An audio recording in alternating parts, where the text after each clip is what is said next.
other leagues racing. My name is Adam and I am joined by DidSX, also known as Ethan. How are you doing, Ethan? I am fine, thank you, and thank you very much for that introduction. How are you? Yeah, really good. Hopefully we get a full grid. I'm a bit worried about one driver missing out, but I think it's going to be good. I think it will be a good race as well. We've got a lot of fast drivers, so let's see what all these fast drivers can do. So we've got drivers that weren't involved with the practice, what we streamed on Monday. So a lot of unknowns for them drivers. A couple of drivers have joined us with a change of drivers, some dropping out, some coming in. So, we've got a full grid. How brilliant is that? Yep, Jayton, she's gonna have the Haas though. Yep, she's got the Haas. It's going good. I think we might go a little bit early in a couple of minutes. I'm just going to put the stream link on the page, which I should have done a few minutes ago. So, are you hoping for a bit of rain, Ethan, or you want a dry race? I want a dry race at the start, but then at the end of the Grand Prix, I would like some rain, as because people who may have gone for a longer stint could have the advantage, but people who've gone for a shorter stint, they will be most worried because they've done 30 more seconds having going for another pair of tyres, so it's going to be quite interesting. Do you think it's possible to do a one-stop race, 100% race around Spa? Do you think a one-stop could be done? It is possible. It is possible, but it all depends on what tyre you start on. If you start on super softs, then you will be able to go for a one-stop. Probably going from ultra soft to softs will be quite difficult, but we'll have to have a look. We'll see what drivers are going to go for approach. Okay, I will message a driver to start the procedure of everyone pressing go.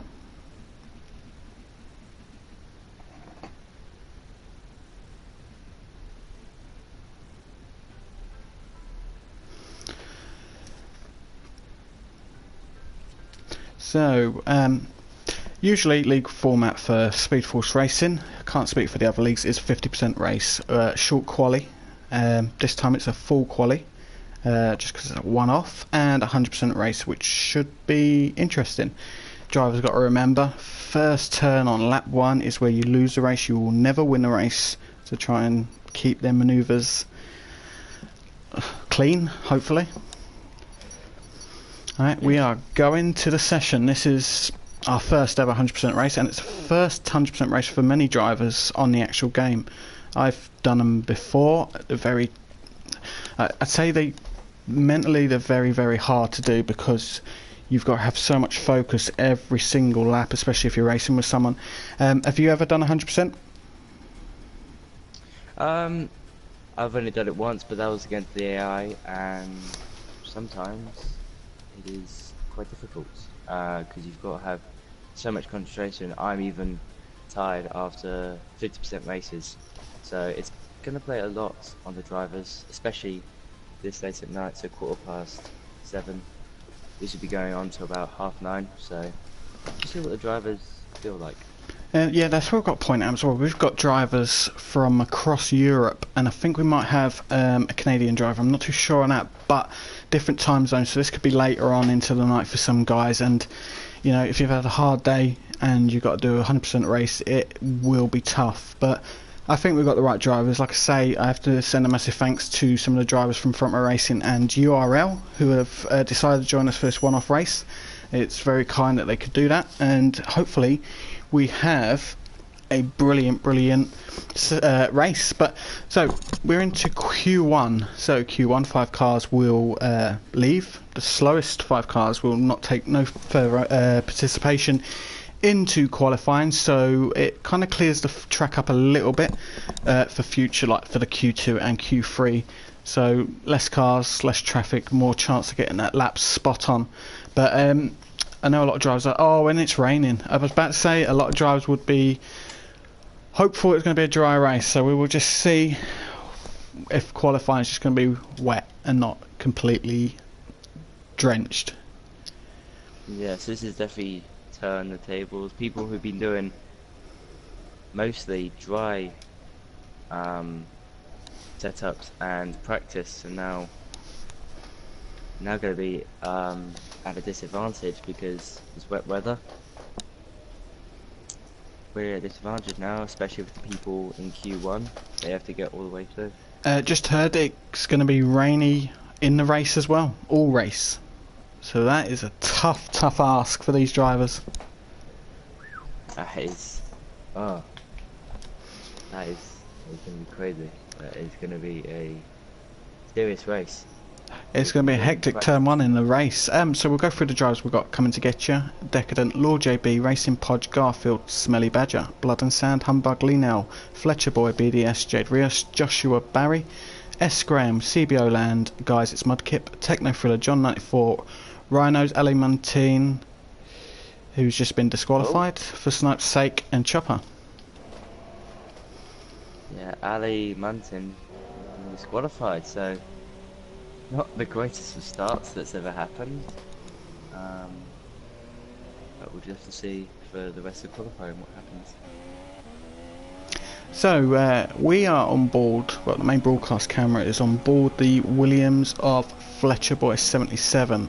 Now Eau Rouge is usually flat. It will not be flat in this type of weather. It is very tricky to get that spot on in dry weather at full speed. So how would you take a race and quali session that is this wet?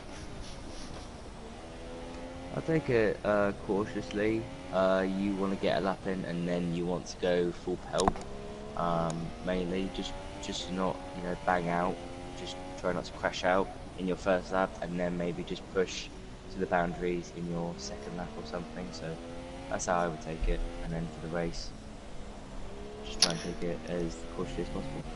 So, who's your prediction for pole position? There's a lot of drivers for pole position. I think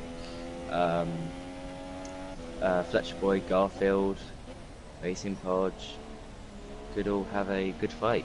We haven't seen them in wet conditions, so it's going to be very interesting what times they put in. I'm probably going to go for Coming to Get Ya, and it's close between him and Fletcher Boy. Both drivers are from Speed Force Racing, so I kind of like to back the drivers from our league, although I do appreciate the other drivers as well. So usually you're looking at about 1 minute 45, 44 for dry quali. I'm probably going to say maybe a 2:10, 2:09 for lap times around here, but I could be surprised. Maybe a driver may find that sweet spot. I was thinking like a 1 minute 50s around that area, mainly. I think where the conditions can do a lot, pace. We just have to see what happens, what lap times people decide.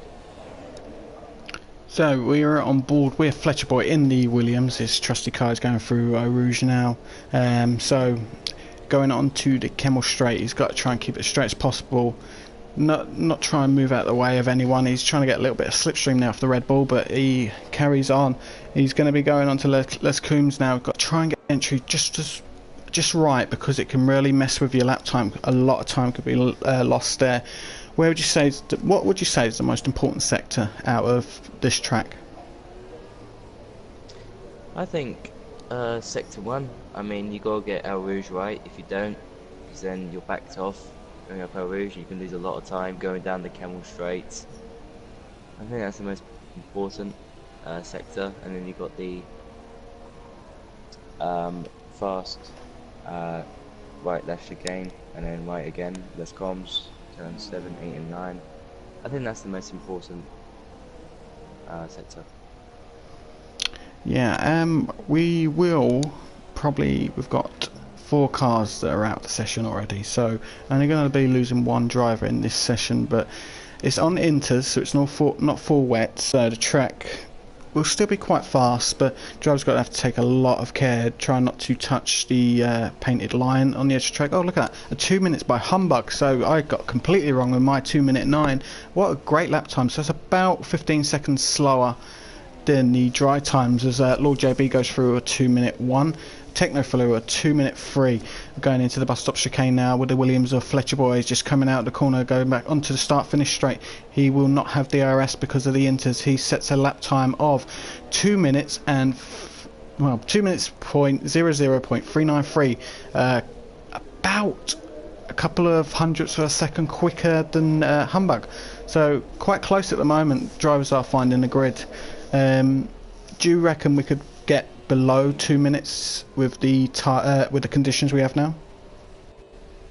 I think we can. I think people are just trying to get used to the track at the moment, so I think we can see under 2 minutes. I think it'll be very interesting. Alright, we're on board with Coming to Get Ya. Now he's on his outlap at the moment on the inter tyres. Is it important to get as much tyre temperature as possible on your outlap, or do you try and save the tyres so you're not abusing them too much? I think it's always best to have great tyre temperature, more grip going into corners. Wet conditions, you know, you're just going to be losing that temperature going onto the straights, so it doesn't really too much affect tyre wear and track temperature, you know, wheel temperature. So to be honest, I don't quite know. We've got to remind people that you only get a limited amount of inters and wet tyres, so it's important to try and use them wisely in qualifying, because you're going to have to carry them into the race, and as far as I know the race is going to be a wet one, so drivers are going to have to manage this very, very carefully. I think you only get 4 sets. It could be 4, it could be 3, but you've got to do 3 quali sessions if you get into if you're going with a pole, and then you've got to do a race on it. It's going to be tough. It will be very, very tough for the drivers trying to keep the tyres as possible. And Smelly Badger, he is retired from the qualifying one, but did actually set a time. But will that time count? Oh, there we go. We're going sub 2 minutes or 1 minute 59 seconds by Fletcher boy. Brilliant lap. We've got Coming to Get You. He went a little bit deep into turn 1. Going through Eau Rouge now. He's got a car in front of him. The car should... Yep, the car has moved out of the way, which is good. He's going to open... no, he won't open his DRS. He's going to go down the straight, hopefully getting a little bit of a tow from the car in front. It may be a distant tow, but every little helps around here. Sector 1 time of 34.002. It's okay. He's got a good shout to be in the top 10. Remember, you've got to be in the top 15 to get through into Q2.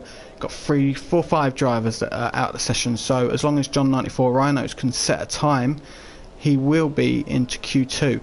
Q2 is where you would start with your race tyres, but with it being dry weather, it doesn't have too much effect going for this race, so it's going to be challenging in the conditions. Q3 will be, I think, a fierce battle between a few drivers there. Yeah, it will be a very tight battle, especially between Fletchboy, Humbug and possibly Lord JB. They're all within about a second, about 10 or something, about a second. So it's going to be very, very interesting going into Q2 and Q2 who can get that pole position. I think what's quite good is that some drivers that may struggle round here in the dry weather, with the wet weather, some drivers prefer a little bit of moisture on the track, and you can see some drivers that usually be further down the order actually maybe going up, maybe getting into Q2, maybe getting into Q3. We're on the last corner now as Coming to Get You. He goes past the DRS line, can't use it. Oh, he has a little moment there, a little bit of a weaving. Maybe he's just not set the car right, or he's going to go for another lap. But a 2 minute 2 seconds lap, it's not as fast as he probably wanted. On board with the Red Bull of Decadent now. He's going for another time lapse, so we'll see what he can do, because he would like to be more up the grid. Yeah, he's going to be launching around right now, and I think he has a great chance. Breaking it down to chicane, stop chicane. Do you find it's quite odd that John 94 Rhino's not been on track yet? It's quite weird, but I think he's just trying to maybe see if the drivers can maybe spray away the wet conditions, maybe make a racing line much more drier racing line. So we'll have to see what his game plan is. On board with CBO Land 99 in the Renault. Remember, everyone's car is just first come first serve basis into the lobby. All set to equal performance, so we will not have any cars with less power like you would in the real F1. With like McLaren Honda will be as fast as the Mercedes in our race, just makes it a little bit fairer. So CBO Land has got 7 minutes to try and squeeze the best bit of performance he can out of the car. A load of people going a little bit wide. That could be because the track's getting a little bit more water on it, but there seems to be a racing line appearing which could help quite a few drivers. Yes, it can help a few drivers, especially in intermediate conditions. You want to get the driest line possible. Standing water can take off a driver off the track, so standing water is not always too great. So we will go for a little rundown. We've got Fletcher Boy, he's currently in first position. Second is Humbug, third Lee Nell coming to get you. Done a great lap there, a 2 minute 0.9, so he gets him into the top 4. Where do you see the cut-off point for this Q1? The cut-off point, what do you mean by that? The lap time. So I would say probably a 2 minute, anything under a 2 minute 3 seconds lap, you'll be safely through to Q2. I think that most drivers will be aiming for like a 1 minute 59. That's what everyone was aiming for, trying to get pole position. I think it's always close in Q1. Not many drivers saying best laps they possibly can, but I think that a few drivers have done very well. 2 minutes is probably the best some drivers can do, so let's see what race drivers can do. Exactly that. We will be using the safety car, and I think with the track and the conditions that we've got at the moment, I think we will probably see the safety car. Even if not, it will be the virtual safety car. Do you expect maybe a couple of people to have a few unfortunate incidents with the weather? I think that a few people is going to hate this weather. If they want dry weather to go as fast as they possibly can in the dry, I think people will have been accidents with other drivers. But mainly, I just hope that no one has any accidents, because we don't really want that as racing leagues. We want to keep everyone on the track as many as possible. Oh, look at that, coming to get you, 1 minute 59.6. A great time there for him. He's dealing with these conditions as best as he can, and he's there. He's not in provisional pole, he's just going through. His CBO Land makes a little bit of an error there. Maybe the track conditions just a bit too much for him at the moment. He's going into the bus stop chicane now. Try and keep it nice, try and keep it tight, but give yourself plenty of space to get the best traction you can on the track. He's going down the start finish straight. He's got quite a bit of lag as well. Decadent has retired from the session, a 2 minute lap time. That should be enough to get him through. We will go on board with Garfield. Now, Garfield was very, very quick in the practice if you caught the stream on Monday. If not, you will be treated to something special. I think he should rival coming to get you for the first place in Q1. I think it's very close, because on Monday, obviously Garfield was the most fastest in the practice session.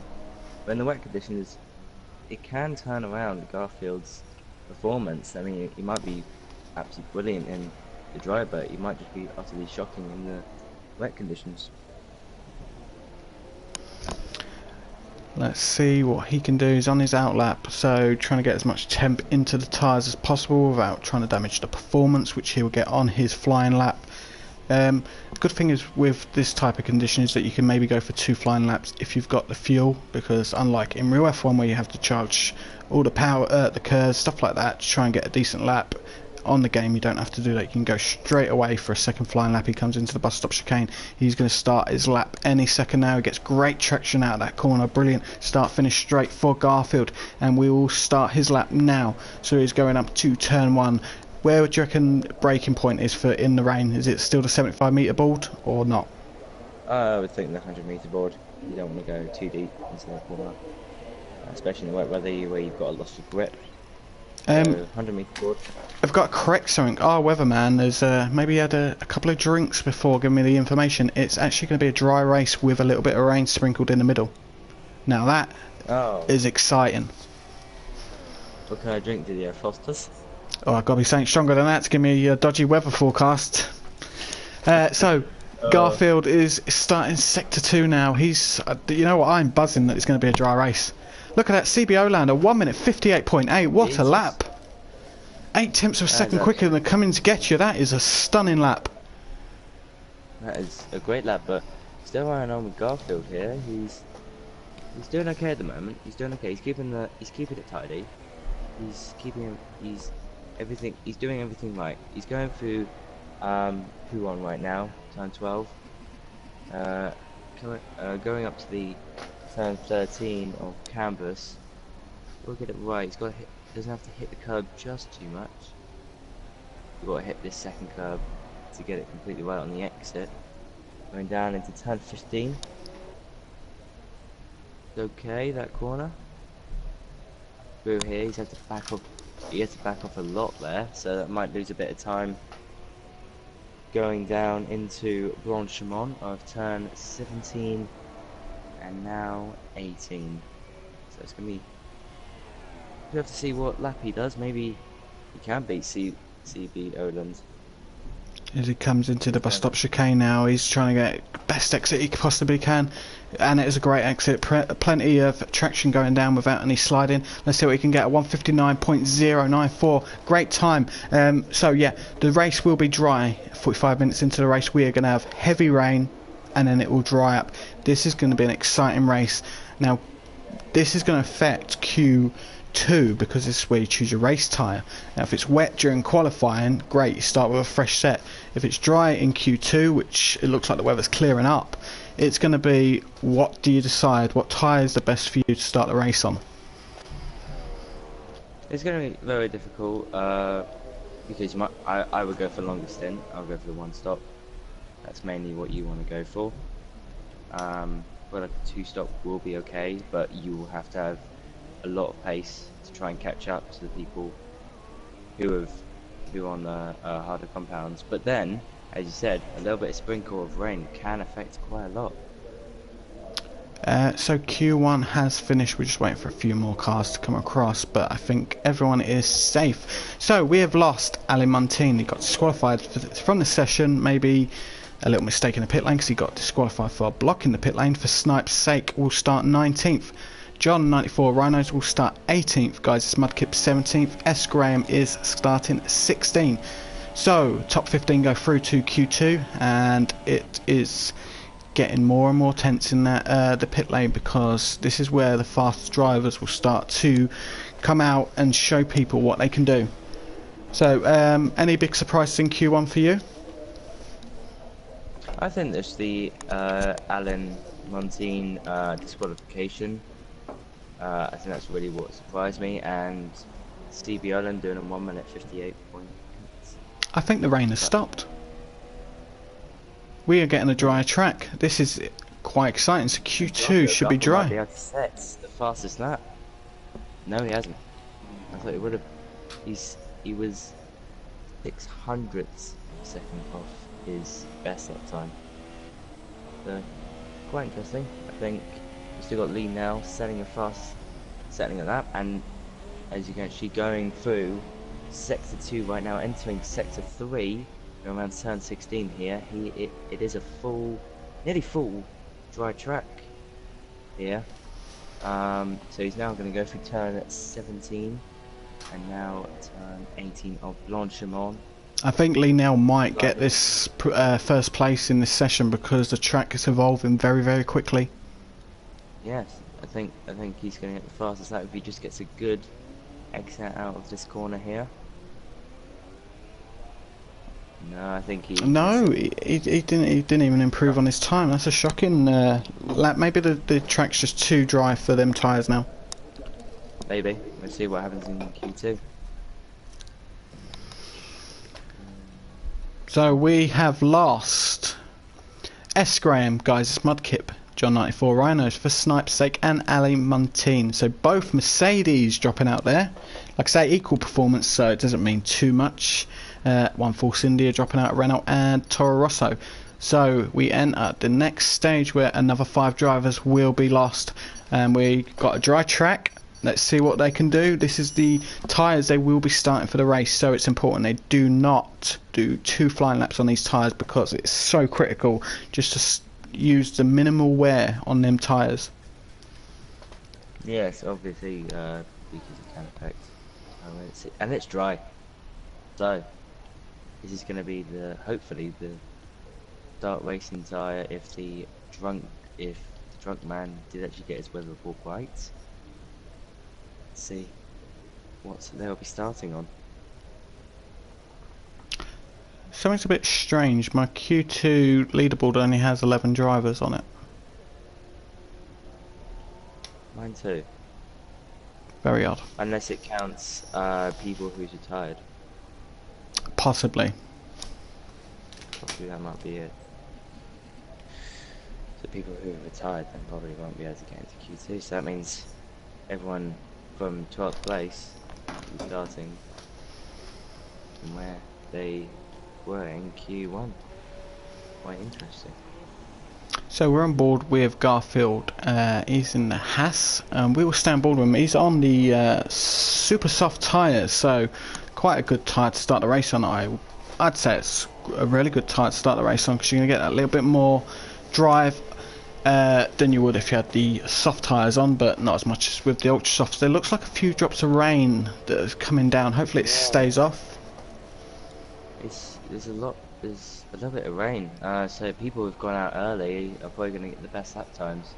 So maybe, just maybe, this is not a really good call, to be honest. I mean, yes, you would be able to get into Q3 quite easily, but people who started on intermediates in Q2 will be able to have a free set of new tyres, which is going to be quite interesting for the race. So we are on board Garfield. It's between Garfield, Fletcher Boy and Coming to Get You, I think, in this session. I think it is going to be quite close. I think Garfield is going to be setting the fastest lap, although who's on the Ultrasofts? Lord JB, Blood and Sands and Joshua Barry, so a few drivers on the Ultrasofts and some on the Super Softs, so we'll just have to see what kind of lap times they can set. So yeah, the track is nice and dry, a few drops of rain coming down, so we're on board with Garfield as he starts his first timed lap. He goes into turn 1, nice and gentle there. No issues on the exit, yep, perfect, as he takes the run up to Eau Rouge. So let's see what sector 1 time he should be setting. Well, I'd say maybe a 29 second sector at one time, or maybe 30 should be enough to set a positive fast lap.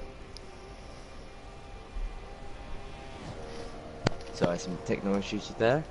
I think there's going to be a lot of fast laps from these drivers, hopefully 1 minute 44s, because the rain is starting to now drop down.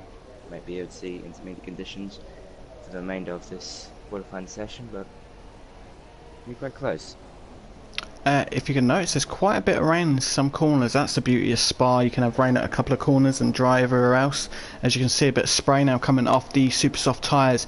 This is going to affect a lot of people. The people that have just come out of the pits, like Lee Nell, it's going to be very tough for him to get round on his outlap and try and set a tyre on the dry weather tyres. So maybe Garfield and the other drivers that come out early made the right call. Yeah, I think they've made the right call as well. I think Lee Nell has left it too late. He's going to have to literally bolt it. He's going to have to do a Fernando Alonso at Silverstone. We get a 149 by Chopper. 149.632, good lap. And a 1 minute 49.3 from Hamburg, so showing that there is a little bit of dampness in some corners. So Garfield comes out the bus stop chicane. He's on the start-finish straight. Let's see what lap time he can get. He gets a 1 minute 49.026. Puts in provisional first for the session we were on board with. Coming to get you. He's in sector 3 at the moment in McLaren Honda.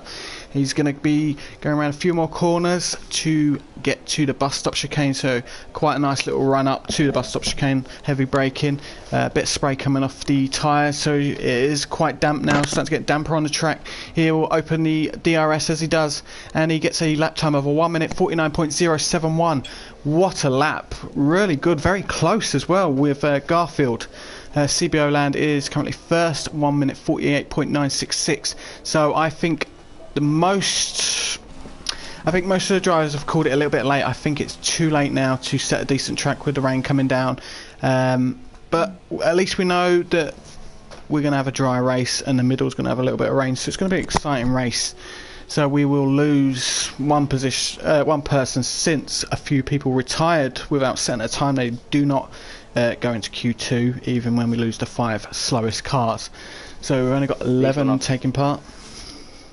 Lee has gone off in sector 2, going, which corner was that? That was Canvas, going through Canvas, and I think he's retired. Yep, he is retired. So that's a big shock there. Lee now will not be making it through to this top 10 shootout. Chopper is pitting. Humbug looks like he will be pitting us on a slow in lap.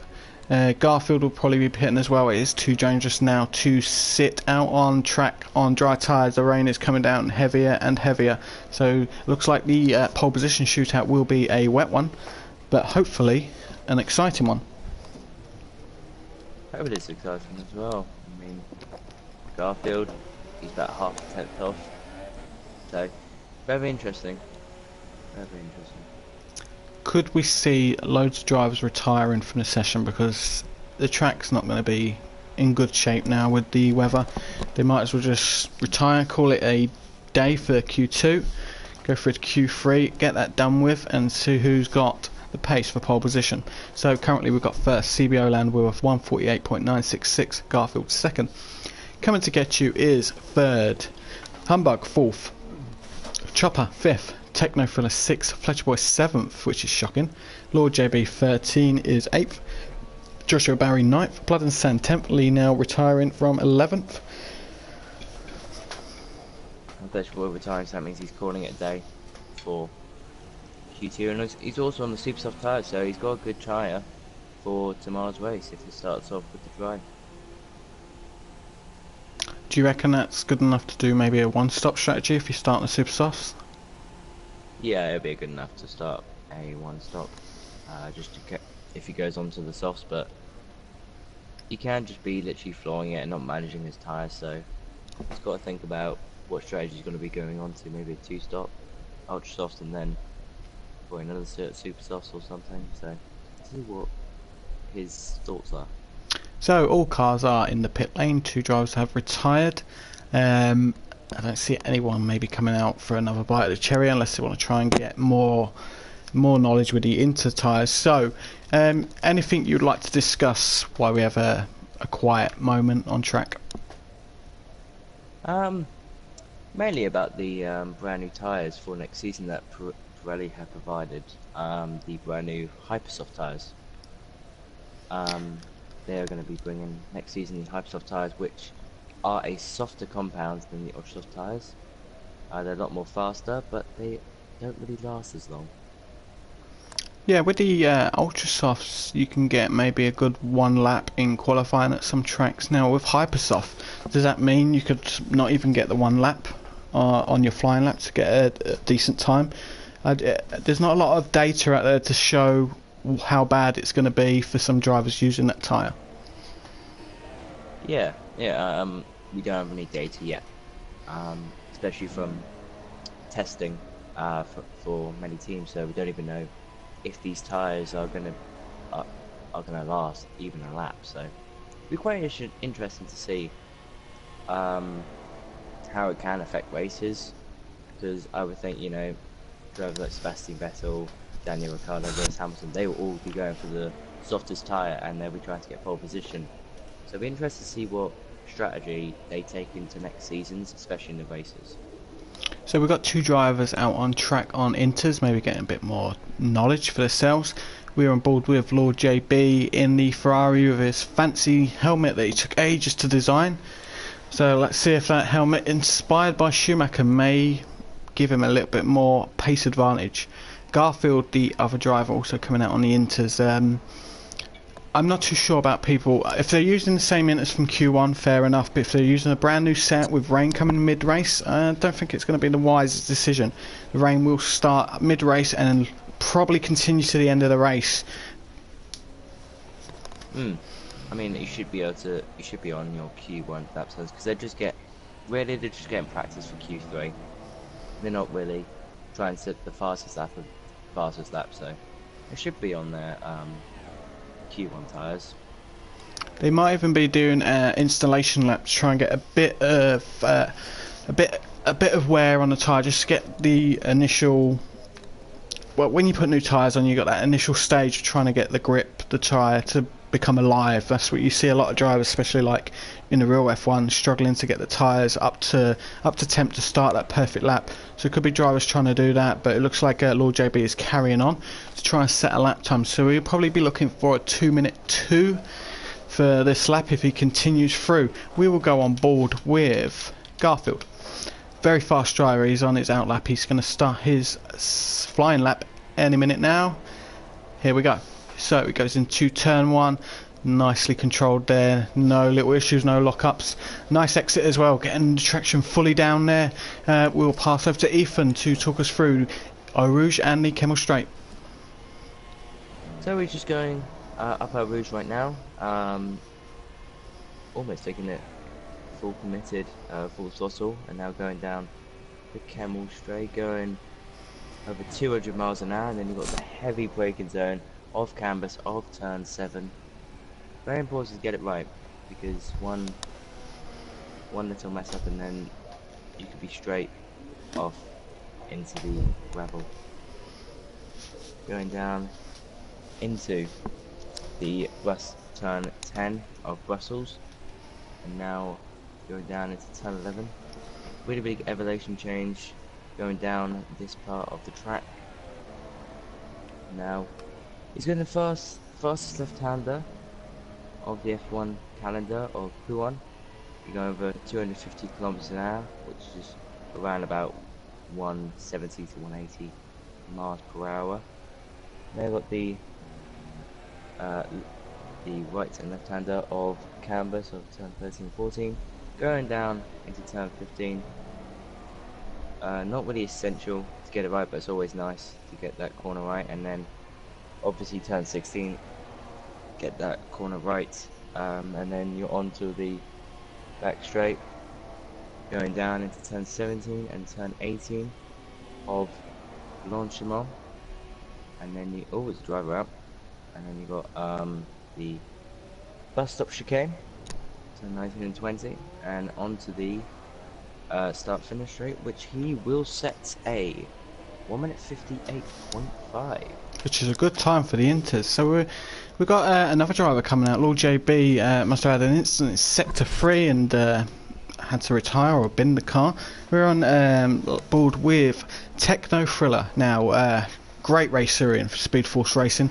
Very competitive, always usually up there or around for a win. He's currently the championship leader for Speed Force Racing. Now this is a one-off event as he comes into the pit, so that was a quick installation lap by him, maybe to get the tyres prepared for Q3.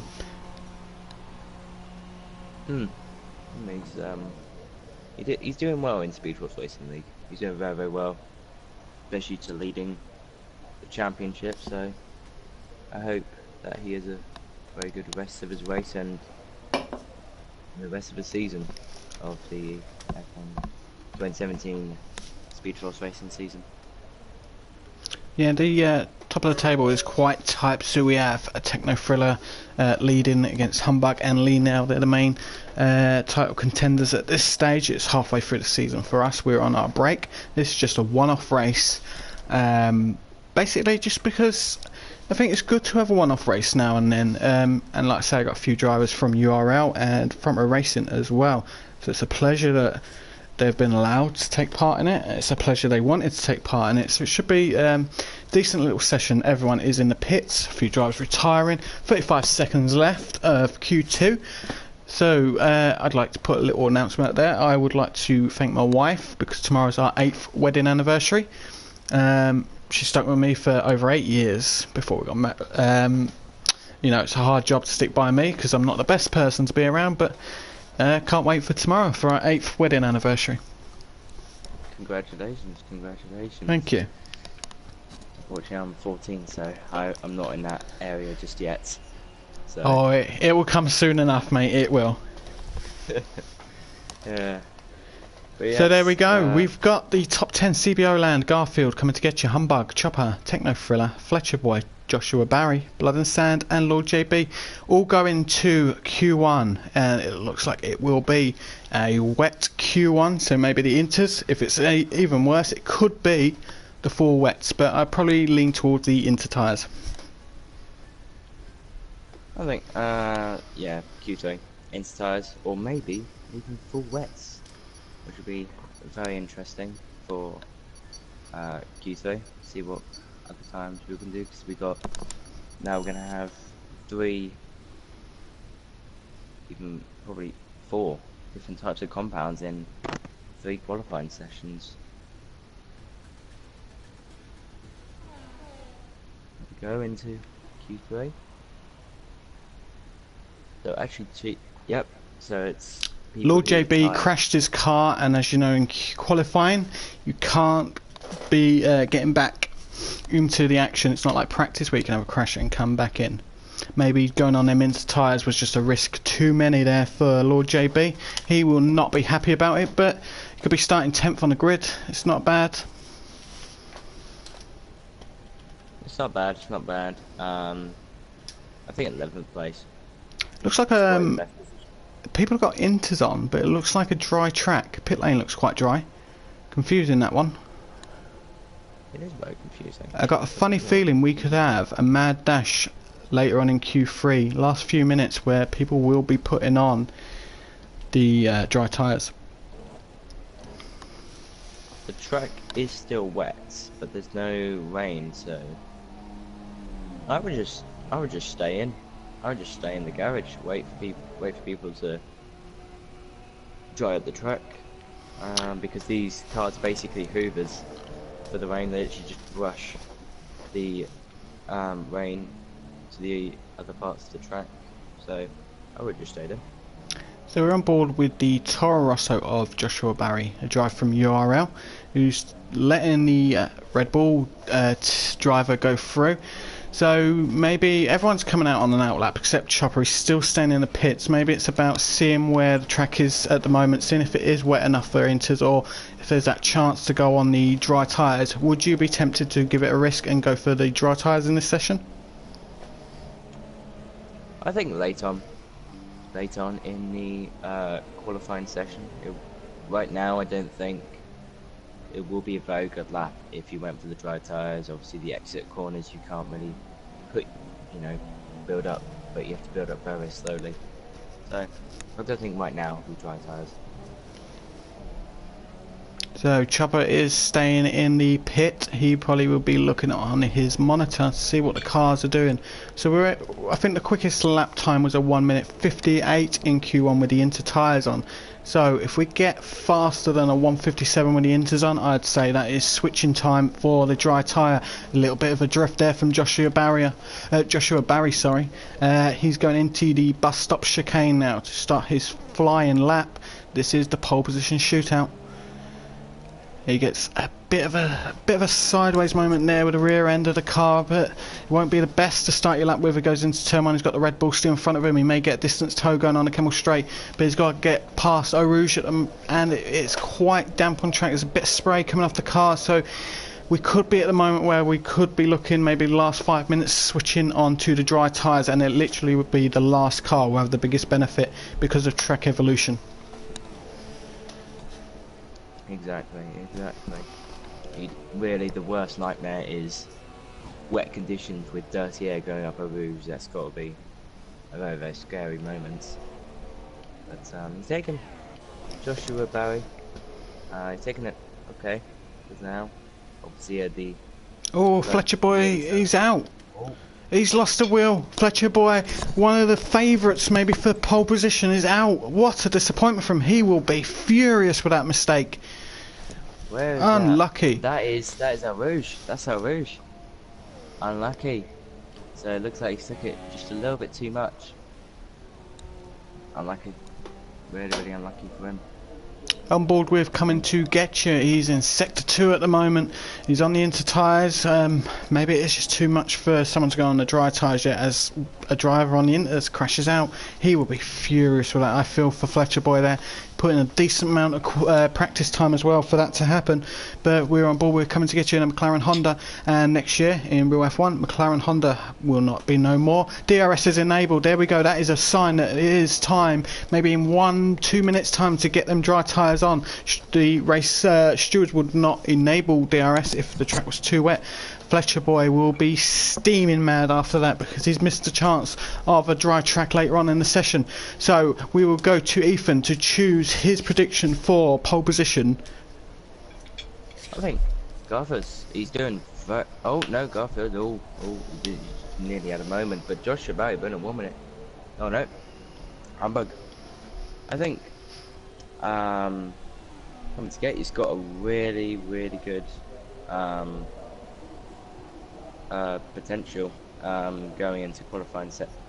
He's not finishing the lap. Coming to Get You is. I think he's going to switch onto the dry tyres.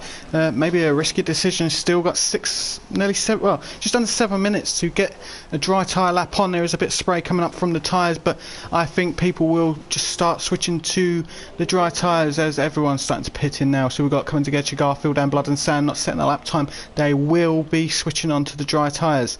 CBO Land is in the pit. Techno Thriller is in the pit. Chopper is on the Ultra Softs. He's put them on in the pits. He didn't set a time on the Inter, so we've got 2 times set in Q3. We've got a 159.794, but that will be absolutely smashed with the dry tyres. Techno Thriller also in the pit, putting on a set of the Ultra Softs.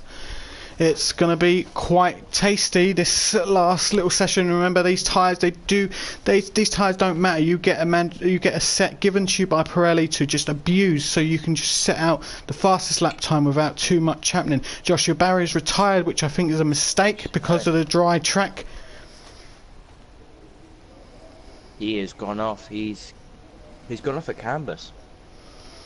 Is that canvas? Yeah, it's just the corner before canvas. Oh, it's a nasty one. That is a real bad accident. Maybe the inters are just not working no more. Coming to Get You is putting on the Ultra Sauce, so I think it's just about a waiting game. Maybe go out as late as possible within maybe 2.5 minutes left. They might go out. Takes about 2 minutes, 2 minutes 10 for a decent outlap, so it's going to be close for some drivers if they leave it really late. So it's a shootout between Humbug, Coming to Get You, Garfield, Blood and Sand, CBO Land, Techno Thriller and Chopper. I think the Joshua Barrow will move further down the grid with his time. We've got one car coming out. We will go and see who it is. It's Humbug in the McLaren Honda. He's on the Inter, so he's pitting in.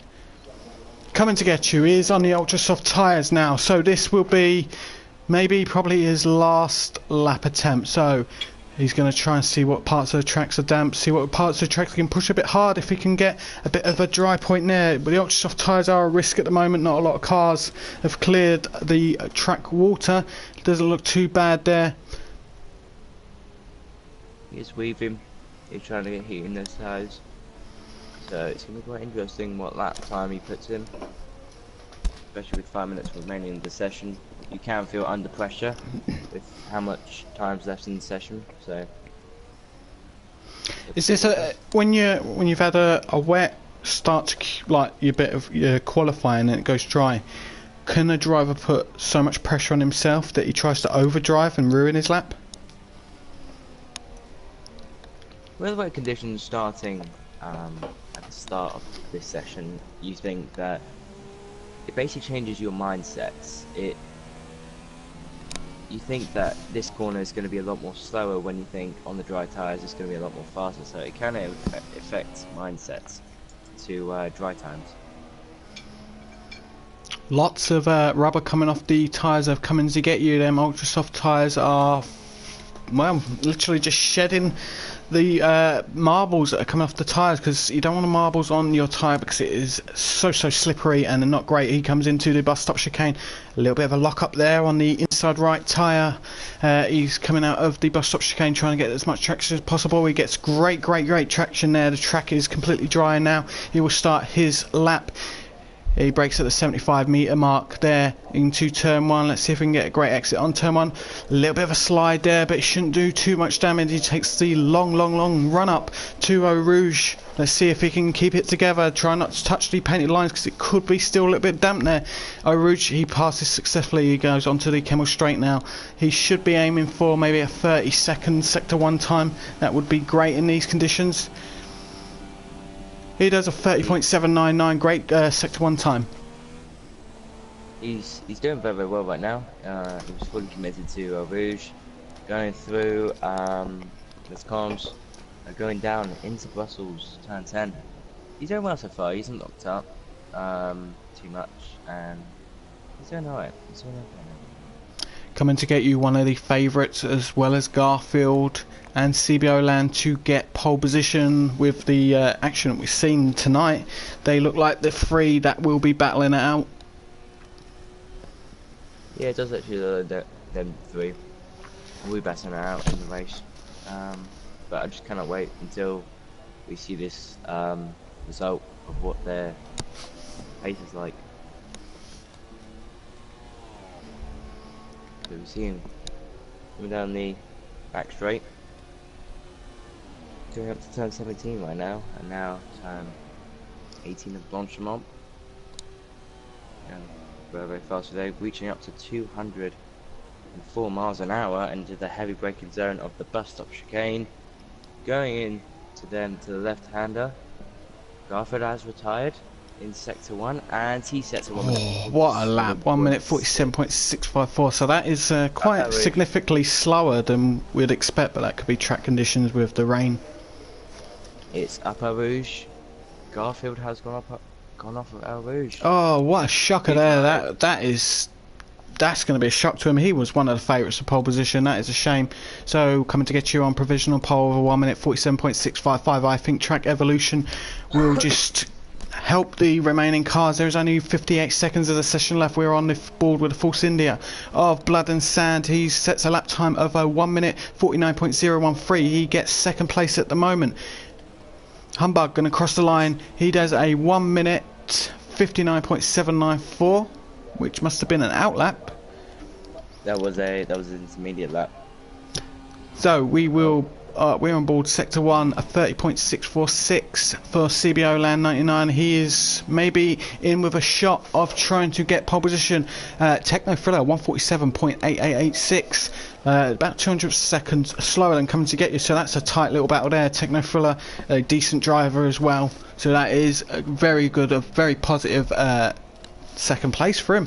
So CBO Land in the Renault is in sector 2 at the moment. He's going to try get as much traction as you possibly can. This corner is very tricky. It can lose you a lot of time. You've got to maybe shift down 1 gear to try and get a bit of extra traction so you're not going too wide. Joshua, Barry, Garfield and Fletcher Boy all out of the session. It's tricky. The track was wet and it went to dry, so it's a bit tricky there. Great camera action there as CBO Land runs over the trackside camera. So he's going to take this corner. Look, 145.850. What a lap time by coming to get you in the McLaren Honda. Brilliant lap time there. That is a brilliant lap time, and I'm just having a look at the YouTube chat right now, and Garfield's saying that the curbs on Eau Rouge are way too slippery. So interesting. They're way too slippery. So we've got CBO Land. He's going to come across the line for a 1 minute 44.779. What a lap time! A whole second quicker than coming to get you. That is impressive. What a lap! That is extraordinary lap time from CBO Land. I think he's got pole position mapped up. On board with Definitely. Techno Thriller. He goes into the bus stop chicane, takes a bit too much curb there in my opinion. Great traction coming out of the corner. He's going to open his DRS. He sets a lap time of a 1 minute 45.323, gets him second place. And Blood and Sound pits, and there we go. That is the session over and done with. So CBO Land 99 with a brilliant provisional pole, which is now pole position because no other cars can beat him. Second place Techno Thriller 1 minute 45.323. Humbug third place 145.638.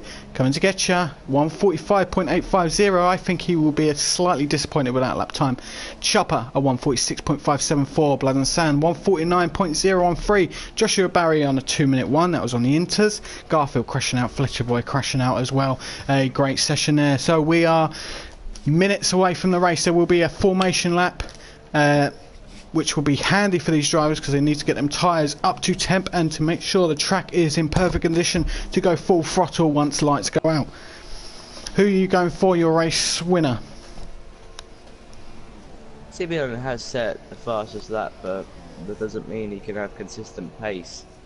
It's going to be quite interesting. I think Techno could have a pretty big shout. Obviously CBO can also have a big shout. So I'm thinking, my guess is probably Techno Thriller. Very well.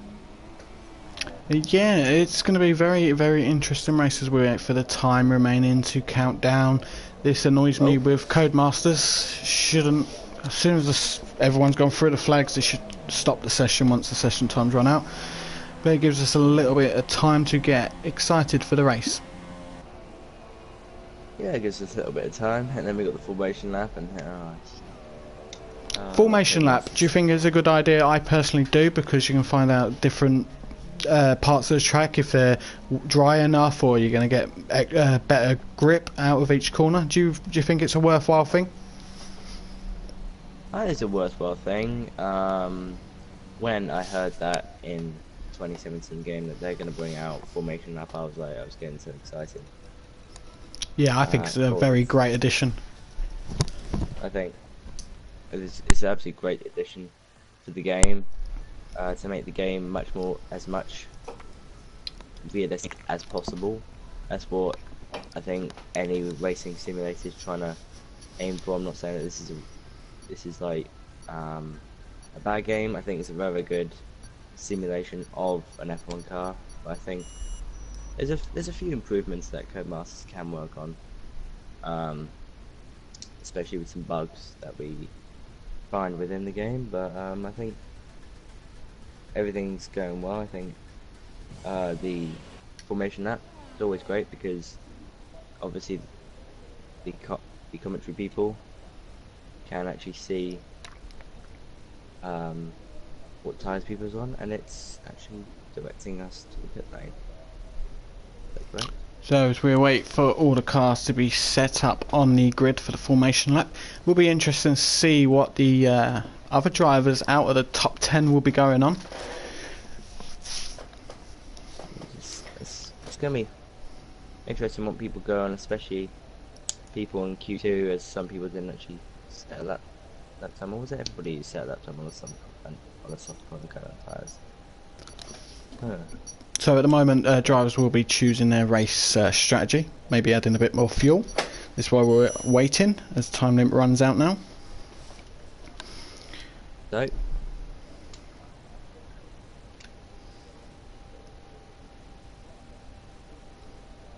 oh, Jade's left the session. That is a shame.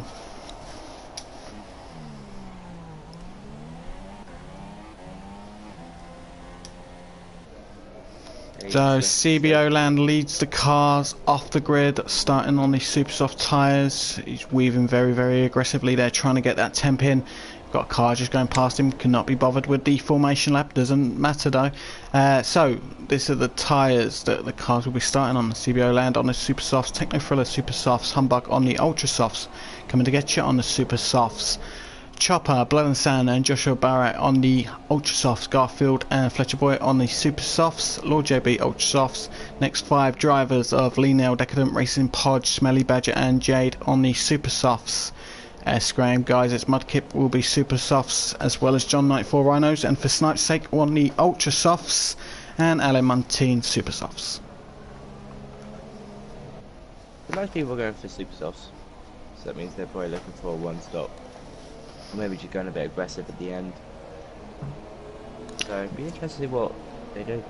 Good thing is, some drivers could just stick on the ultra soft. With rain coming in the middle of the race, when it rains, you do not have to use the mandatory set of dry tyres. You could just go on ultra softs until it rains. If I was racing, I'd go on the softs, the hardest compound, and just race it out and wait it out for the rain to come without pitting, because it could make a great advantage come the first round of pit stops. It could make good advantage, you know, it takes about 25 seconds to 30 seconds to have the pit stop, so you know, not actually physically going to the pit lane, change your tyres. That can be a big difference. So all the cars are now going to be finishing their formation lap. This will be where the computer actually takes control of the car, because the Codemasters don't trust us to line up properly. So as they come around the bus stop chicane onto the start finish straight, the cars will start to line up now. So we've already lost one driver. Jade Rios cannot rejoin into racing, which is a shame. So we have 19 cars starting the race, but with any Formula 1 race there's always a little bit of drama before the start of the race. So CBO Land will be leading the drivers off. We are waiting for the lights. This is going to be exciting. So we've got 1 light, 2 light, 3 lights, 4 lights, 5 lights, and they're off. Here we go. CBO Land trying to get a decent getaway. He looks like it bogged down a little bit. Got the Red Bull trying to come up to him. Let's see how the first corner goes. Looks nice and tidy so far. Most of the drivers getting through there. A couple of drivers losing a few positions there as Joshua Barry goes down to 7th position. Garfield up to 6th. CBO Lander up to Eau Rouge, leading the cars through. We've got a Red Bull of Techno Thriller there, taking a bit of grass. He's smashed. Techno Thriller has had a big smash there. We were trying to go on board with him. What? Oh, there's carnage everywhere. Lord JB has retired from the session. He's had a crash. A Red Bull of Techno Fuller's had a crash. Blood and Sand also having a crash. Massive incident going up to Eau Rouge. Yeah, I was on board with Snipe to get the action, and he barely just gets through. So lucky for him, he just managed to get through and turn his racing pod. So, unfortunate. The Blood and Sand, his wheels off, and Lord JB. That's quite a shame there. Very bad that. So we've lost 3 cars from the session already on lap 1 out of 44. I'm surprised the safety car has not been deployed yet. The marshals must think they can get the cars out the way without interfering with the race. So we've got CBO Land still in 1st position. Humbug 2nd. Coming to get you has gone up 1 position 3rd. Fletcher Boy, great start to the race, is in 4th. He's up. And he's up. Just past Ali and Routine. He's now on the back of S Graham. He's had a great start. I think he qualified in 18th. Oh, he's off. That's it. Nose is gone. Weird accident there for Snipe's sake. If he can get it around to the pits. Not sure what's happening with some of the drivers there. Maybe the grip's just not there after the rainfall. He's missed the pit lane as well. He's trying to get back in to sort this out. Like I say, it could be a safety car later on in the race. Try and stick out. We've got yellows in Sector 1 and Sector 3. On board with John Rhinos. He's in the Mercedes AMG. A lot of cars around him. On board with Garfield now. Garfield started in P8. He's lost 3 positions. Ali Montine gone up 10 positions, which is great for him. He's got Smelly Badger in front of him. This should be a good little battle.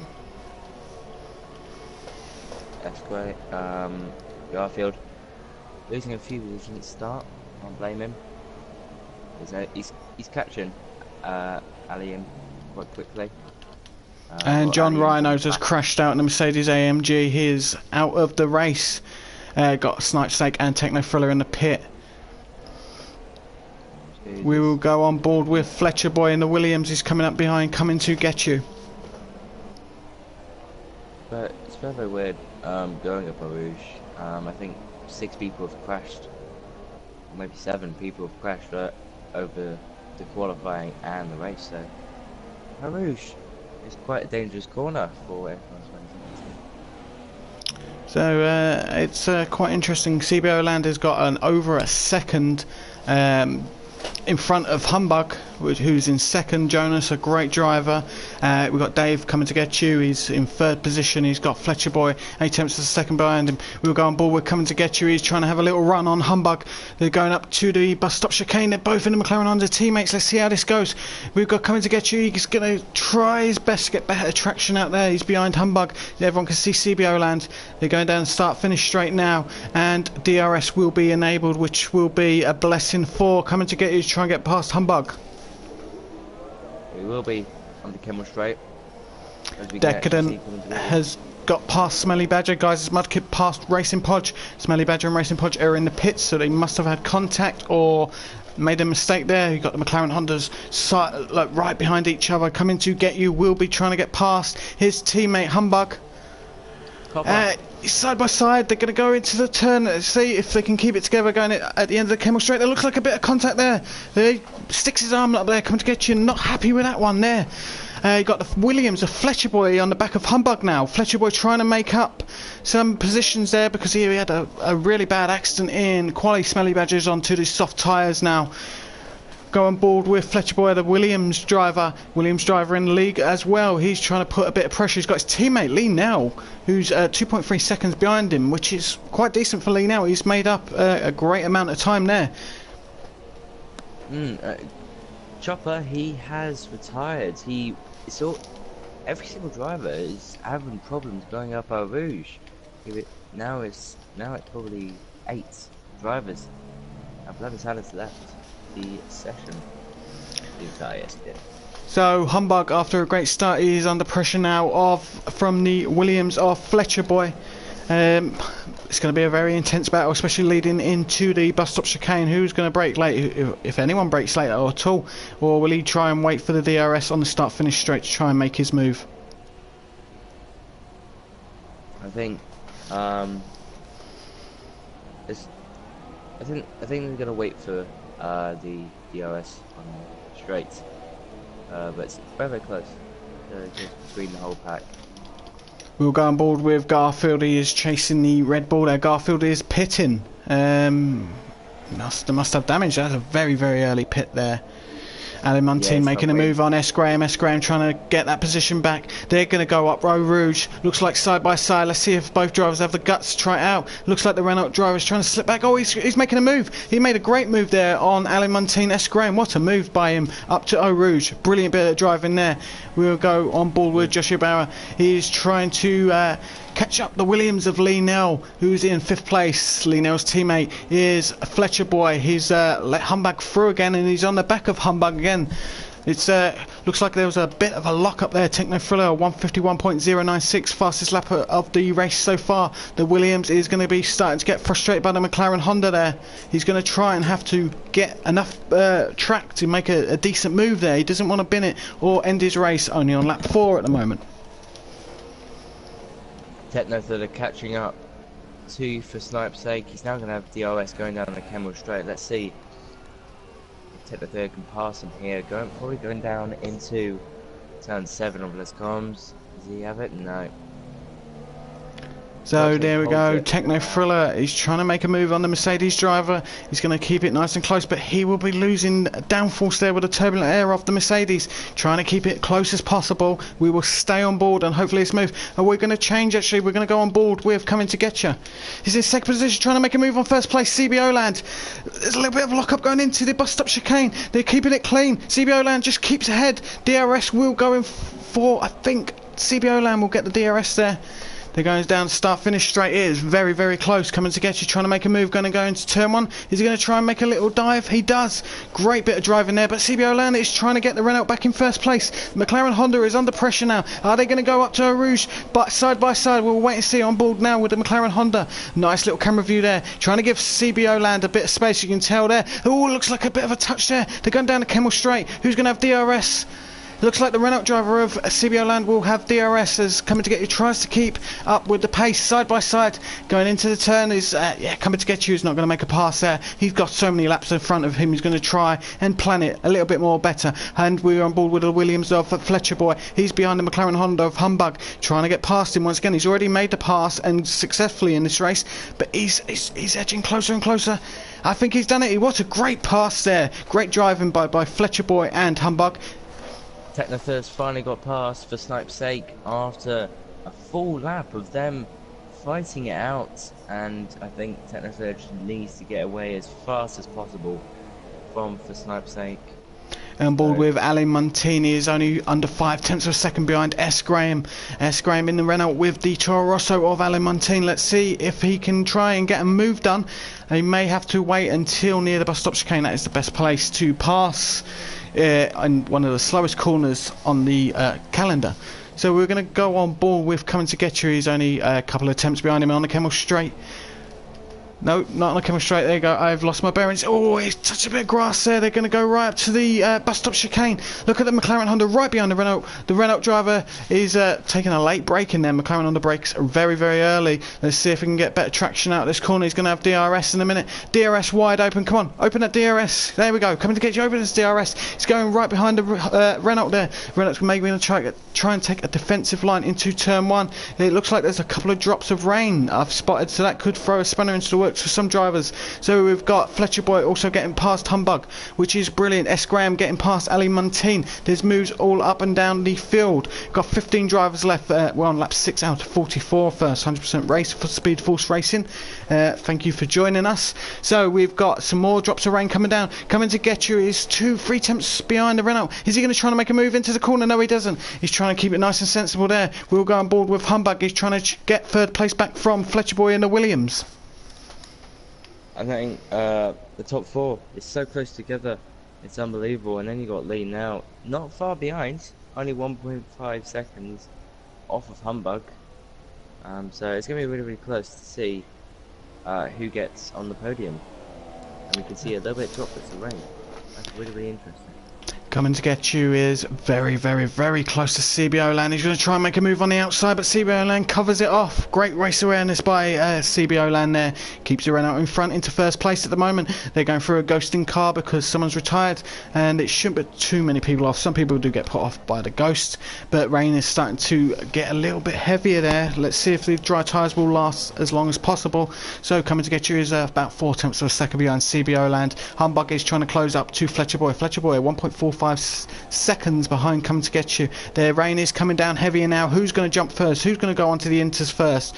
The dry tyres should be able to handle what they have now. Coming to Get You is 0.12 seconds behind CBO Land. He will have DRS. Going into the start finish straight, coming out of the bus stop chicane. Let's see who gets the best. Oh, a little bit of slide there on McLaren Honda. He will have DRS there, as you can see, 3rd, 4th and 5th place. He's going to try and get a little bit of a slipstream as well with the DRS behind the Renault, but Coming to Get You still can't get past. This should be an interesting little battle up to Eau Rouge. Yes, going up. Douche. Here we go. Up Eau Rouge. Heidi. I don't think the intermediates are just yet. We need to wait for the track to get wet. Probably in the next, maybe at the end of this lap, maybe if Oh, the McLaren Honda's trying to make a move. He's got DRS wide open. Let's see if we can make the move. No, CBO Land keeps just ahead of him. This is going to be frustrating Coming to Get You. it will be very. Ooh, the Renault CBO Land, a little bit of a drama there coming out of the corner. Looked like he was going to actually go into the barrier, but kept it well together there. Brilliant little bit of driving there as he caught it. He's sliding. The weather is getting to the cars now. Cars are sliding. This is where Coming to Get You could pull off his little Michael Schumacher being a rainmaster. Cars will have to start pitting, I think, soon. These tyres are not going to last. Yeah, I think at the end of this lap, people should be pitting. CBR definitely, he's sliding around everywhere on the exit of corners. So it'll be interesting to see what he does. There you go, CBO Land in a Renault going very wide. The weather is now affecting the tyres. It is the right time to pit. Maybe they could have pitted a lap earlier, but the weather is coming down very, very, very hard now. And I would have probably stayed out and wouldn't have pitted either, because the weather is just very, very tricky around the circuit. So McLaren Honda's still trying to get past the Renault. Renault's going to try and take this corner flat out, and he does. No problem with traction there. They're going to go up to the bus stop chicane. Who's going to pit? I think both may pit here. Lap 6 already pitted for the intermediates, and no.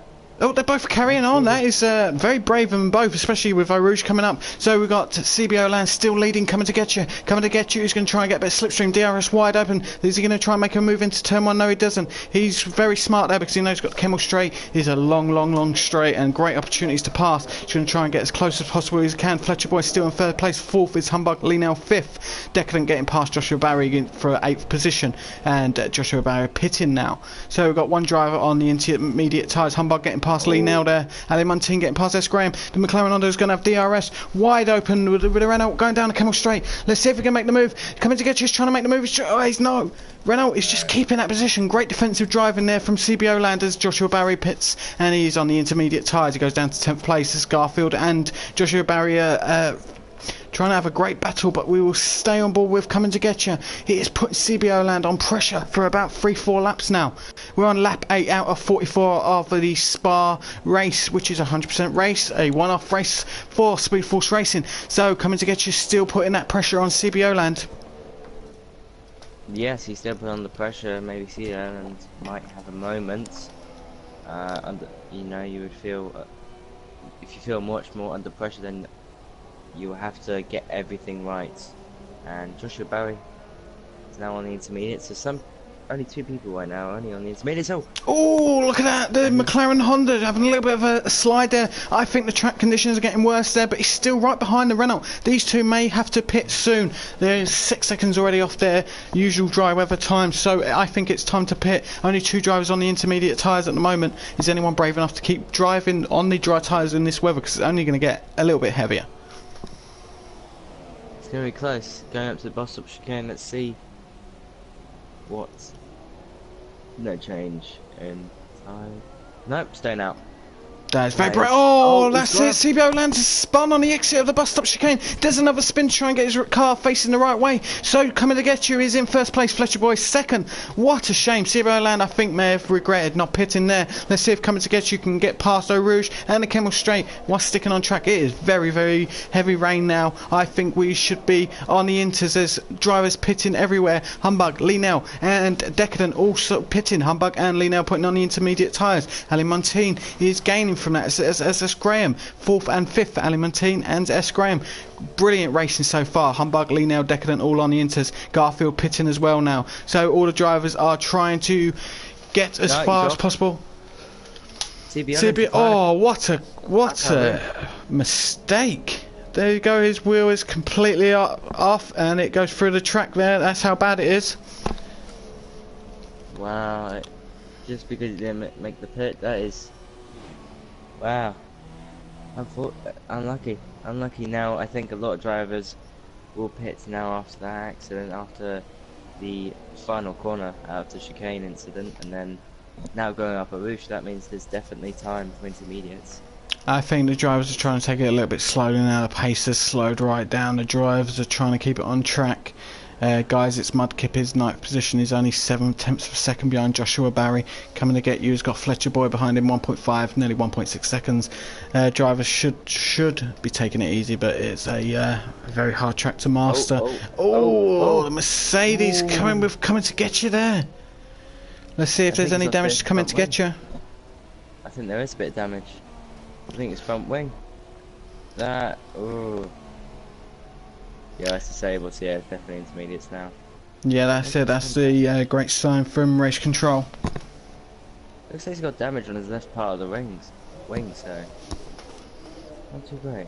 We will see pit stops now. Here we go. Coming to get you is pitting. Is Fletcher Boy pitting? Fletcher Boy is pitting. Ali Muntean will probably follow suit. He's in 3rd position. Great drive to get into 3rd position at the moment, taking advantage of other people's misfortune. Let's see if he goes. He's coming out of the bus stop chicane now. Is he going to pit? He is pitting as well. And we're on board with S. Graham in the Renault. He is pitting. Looks like everyone will be pitting. We'll stay on board with Humbug. He's in the bus stop chicane. He's going to take a huge advantage here if he can get past coming to get you and Fletcher Boy. That will be a great bit of driving. and he pitted early for his inters. He's currently in third position now. He's going to go, he's starting his 10th lap now, going into turn 1. Let's see where he is. Oh, he's caught up a lot of time there. He's not too far behind Fletcher Boy, and coming to get you still maintain first position. Guys, it's Mudkip. Let's see what's happened. Sector 3. Oh, he's had a nasty crash. There goes the tyre. He should have been on the intermediate tyres. That is a mistake by him. Blanchimont again. It's always occurring, especially over Rouge. It's running on to get you. It's taking it very easy going through these corners, so it's gonna be quite weird going towards the end, as many drivers have retired from the Grand Prix, especially CB Erland was with the fight. We're coming to get you, but so coming to get you has gained massively out of the pits. He was 1.5 seconds in front of Fletcher Boy out of the pits. He's gained 2 seconds on Fletcher Boy. Humbug is 3rd, Lienel 4th, Ali Montine is 5th, Escram is 6th position, Decadent 7th, Joshua about 8th, Garfield 9th, Racing Podge 10th, 11th is Techno Thriller, for Snipe's sake is 13th. We've got DNFs 4 guys, it's Mudkip, CBO Land, Chopper, Smelly Badger, John 94, Rhinos, Bloods and Sandlord, JB and Jade Rios disconnected before the race and couldn't rejoin as a driver, which is a shame. So it's every driver on the intermediate tyres that is still racing. Let's see what we can do. Looks like coming to get you is gaining time on Fletcher Boy. Fletcher Boy in the Williams, not in the best conditions for him. He prefers a dry race, I suppose everyone does. Got Lee now, he's 3.1, well, 3 seconds now behind Humbug. The race is starting to settle down a bit. it is. Now everyone's in a position where they can be the best in, and I think this is going to be it until the pit stop phases. We'll just have to see if anybody makes any more mistakes going up a Rouge. And that's threatening Canvas corner, which we saw a lot of drivers crashing out in qualifying. So we are on board with Fletcher Boy. He's got Humbug in the McLaren Honda trying to chase him down. He's gaining a bit of time there, here, there and everywhere, but still Fletcher Boy manages to pull that time. Coming to get you is absolutely flying. 5.5 seconds in front of Fletcher Boy. Someone is very, very good in the rain, and that is coming to get you. I'm expecting Ali Montine to even make some gains as well, because another driver that is good in the race. Humbug is 0.8 of a second behind the Williams of Fletcher Boy. Fletcher Boy starting to struggle now with the conditions. Is these inters warming up enough? Are they hooking up the car quick enough on this track with the conditions that we're suffering with? Fletcher Boy, I think he's struggling just a little bit with these intermediate conditions. He's losing a bit of time, but we'll have to see if coming to get you does it do a mistake. As we said at the start, maybe because of tiredness. So we can see a lot of drivers having mistakes. We have to wait and see. Humbug is still gaining time on Fletcher Boy. Humbug must be loving these conditions. He's following closely behind Fletcher Boy. I think we should maybe, probably in about 3-4 laps, maybe see the extreme wet tyres, the blue rim tyres coming out for action. We got Decadent, he's 0.7 of a second behind S. Graham. Going to go on board with Decadent. He's in the Red Bull trying to chase down S. Graham. Let's see if he can get any closer. Very close there. You can see the Renault in front of in front of Decadent. Sorry, we got a yellow flag in sector 1. Techno Thriller, he's out. Oh, it's a nasty crash as well out of Rouge. Rouge is catching all the drivers out. What a shame. Sector 1 and yellow. What a shame for Techno Thriller. He will be super annoyed with that. We're going to go on board with Humbug McLaren Honda. He's chasing the Williams into turn 1. He's finding so much pace around this track. It's quite amazing, really, because conditions would make most people struggle. Will do. Especially wet conditions. Many people haven't really been practicing wet conditions. Maybe been practicing dry. So this is changing mindset for people. As we see, Humbug on the straight, and he's overtaken him easily. Let's see if Fletcher easily Boy now. can fight back without trying to take the inside line. Try and break a little bit later. No, Humbug has made that move stick. The Williams will still be sticking right behind him though, because Fletcher Boy will never give up. He will chase and chase and chase. We'll go on board with Decadent. He's 4/10 of a second behind the driver S. Graham. They're on the Kimmel straight now. Getting a nice little bit of a tow. DRS is disabled because of the weather. Is he going to try and make a move in there? No, he's going to not. He's going to try and follow. Maybe follow for another lap. And we got board with Fletcher Boy. Looks like Humbug may have made a little mistake there. Fletcher Boy is right on the back of him. Less than 4/10 of a second between them. This is very, very interesting now. The Williams driver chasing down the McLaren Honda. It's fairly close between Fletcher Boy and Humbug. And 410 to separate them, so it's going to be close. See what they can do down the back straight. Can Fletcher Boy go for an overtake and get back in that second position? As Kamskaya is now leading away, as because of this fight between Humbug and Fletcher Boy. Coming to get you in a race of his own at the moment. Great performance. Started fourth on the grid. Brilliant start by him. Fletcher Boy is losing a little bit more time now. A couple of attempts lost to Humbug and the McLaren Honda. The Williams driver still trying to carry on. Still trying to make this move. They're going up to the curved bit of the straight. It's a little bit straight up to the bus stop chicane. They're going into the bus stop chicane there. Let's see if we can get great traction there.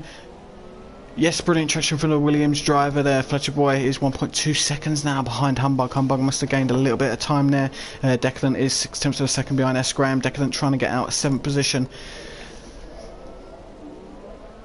Using which fuel mix and like standard. Humbug is keeping it consistent and clean. I wonder who this is. Who Humbug's about to. Oh! Lee now nearly. Oh, no, who was it? It was Fletcher Boy who nearly had a moment. Decadent is trying to get past S. Graham. They tried to swap positions there, but S. Graham just kept his nose in front. Alright, no, so no. Oh, they both survive Eau Rouge. We're going on the chemistry now. The Red Bull racer behind the Renault. This is the best time for Decadent to try and make a move. Let's see if we can get a bit of a tow there from the Renault driver. He's going to have a look. He's having a look now. They're side by side. Oh no, he doesn't. He doesn't make a move. It would have probably been too risky. A dive bomb wouldn't have done any favours, but he tries to make a move very tight on the inside curb there. Renault driver still keeping ahead. Decadent and S. Graham. What a fight! It is a great fight between them. Going through turns 7, 8 and 9. Now going through Brussels. Keep it about the same. Fletcher Boy is 2.5 seconds behind Humbug. Something must happen. The rain is torrential now. We will soon be having people pitting for the extreme wets. The weather is very, very bad. It was meant to come halfway through the race, but no, we've got it early on in the race, and it's caused a lot of problems for guys like Techno Thriller, guys, it's Mudkip, CBO Land, Chopper, John 94 Runners, Blood and Sand, Lord JB, all crashing out through the conditions. A lot of people have DNF from this session. Lee now is catching up on his teammate Fletcher Boy. There must be some kind of issue with Fletcher Boy. He's losing tons of time. No one's pitting yet. They're still going around on the inters. It's going to be very dangerous going up Eau Rouge. Very dangerous. I mean, it's completely pouring it down. I would have pitted. It's too wet for the inters. A little bit of a lock up there by Lee now. He's only 8/10 of a second behind his Williams teammate. Will the teammates play fair and allow the fast car through? I don't think so. It's only a one-off race, no bearing on the championship. They're going to go up Eau Rouge. It is torrential rain now. Let's see if they can go. Oh, look at that. Fletcher Boy may not be as confident as he usually is on the acceleration, as Lee now is caught right up behind him. Lee now is going to get a nice slipstream for his teammate. His teammate moves out to the side. 5-second stop-go penalty for ignoring blue flags for Snipe's sake, which ain't great. Lee now having a look on the inside. He's going to try and make a move. No. Fletcher Boy just keeping ahead there. Lee now going to keep right behind him. We've got two cars in the pits.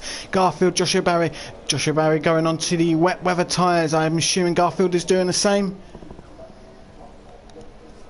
So just passes now.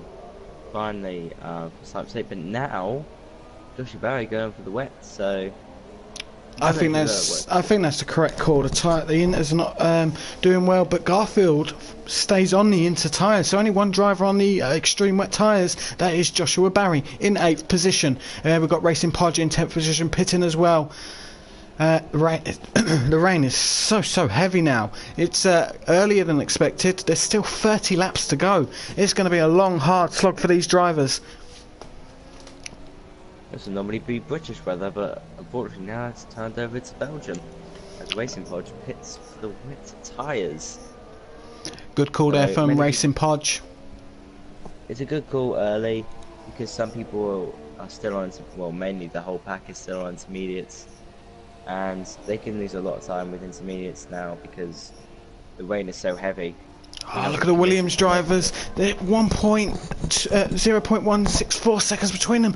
Lee Nell trying to have a little look up in the bus stop chicane. Will his teammate give him space? Teammate is giving him space. They're still carrying on in the tyres, so they must think it's good. Coming to get you is pitting. Let's see what tyres he pits for. He is pitting for the extreme wet tyres, so Humbug gets in first position. Fletcher Boy and Lee Nell staying on the inner tyres, which is, I think, a bad mistake. Lee Nell Fletcher Boy having a little look on Lee Nell. He gets the pass made into turn one. A little bit sideways action there coming out of turn one, so that will affect Fletcher Boy. Lee Nell will still try and stick on the back of him. Oh, it's up going on Pearl Rouge. Fletcher Boy having problems going on Pearl Rouge.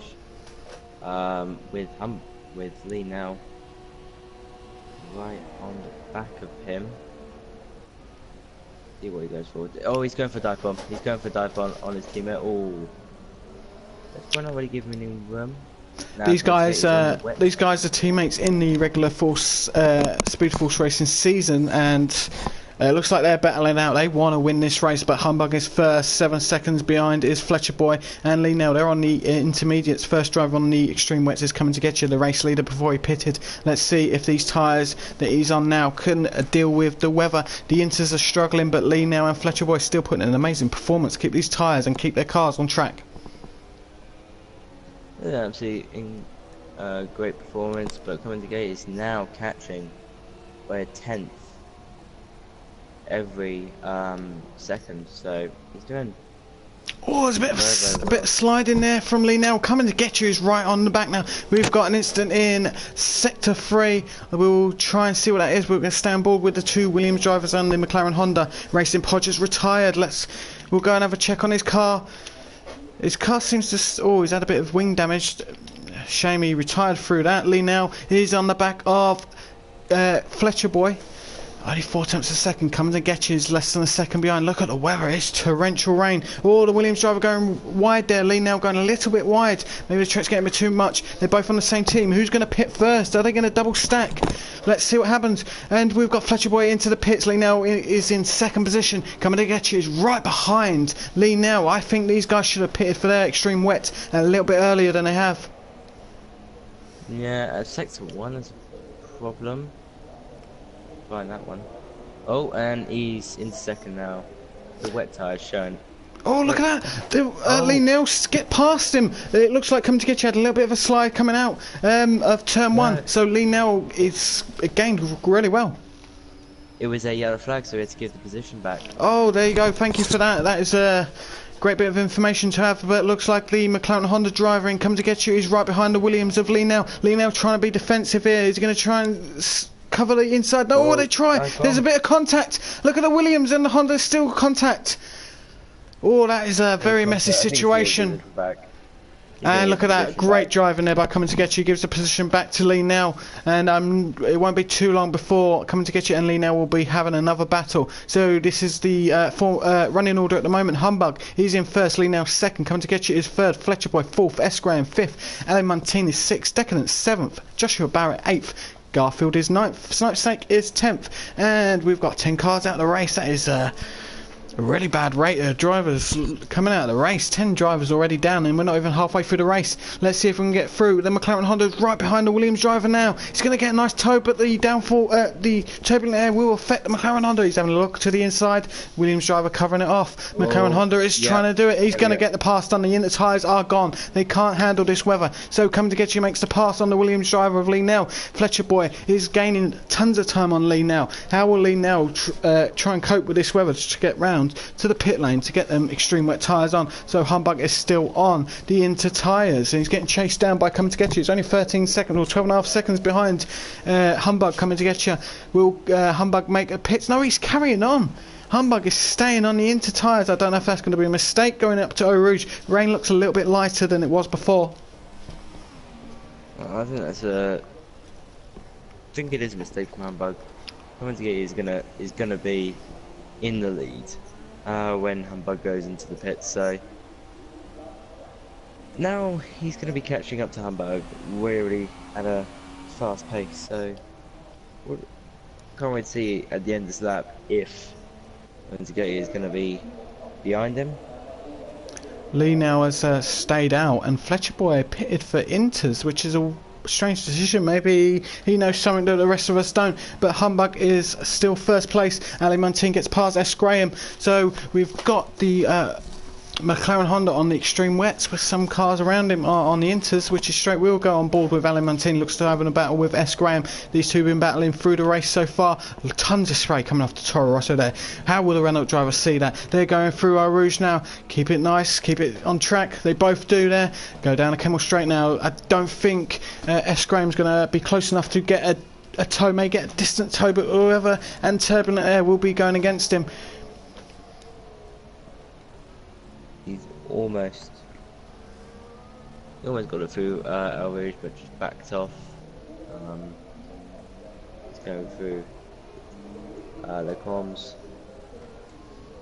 and yeah, he's just lost a lot of time now that Alien is now on the wets and S. Graham's on the intermediates. So it's definitely time for intermediates. But do you want to stay out longer, and then hopefully the weather will cool down? It might go straight to dry. You never know. There's huge rooster tails coming off the cars now with so much spray.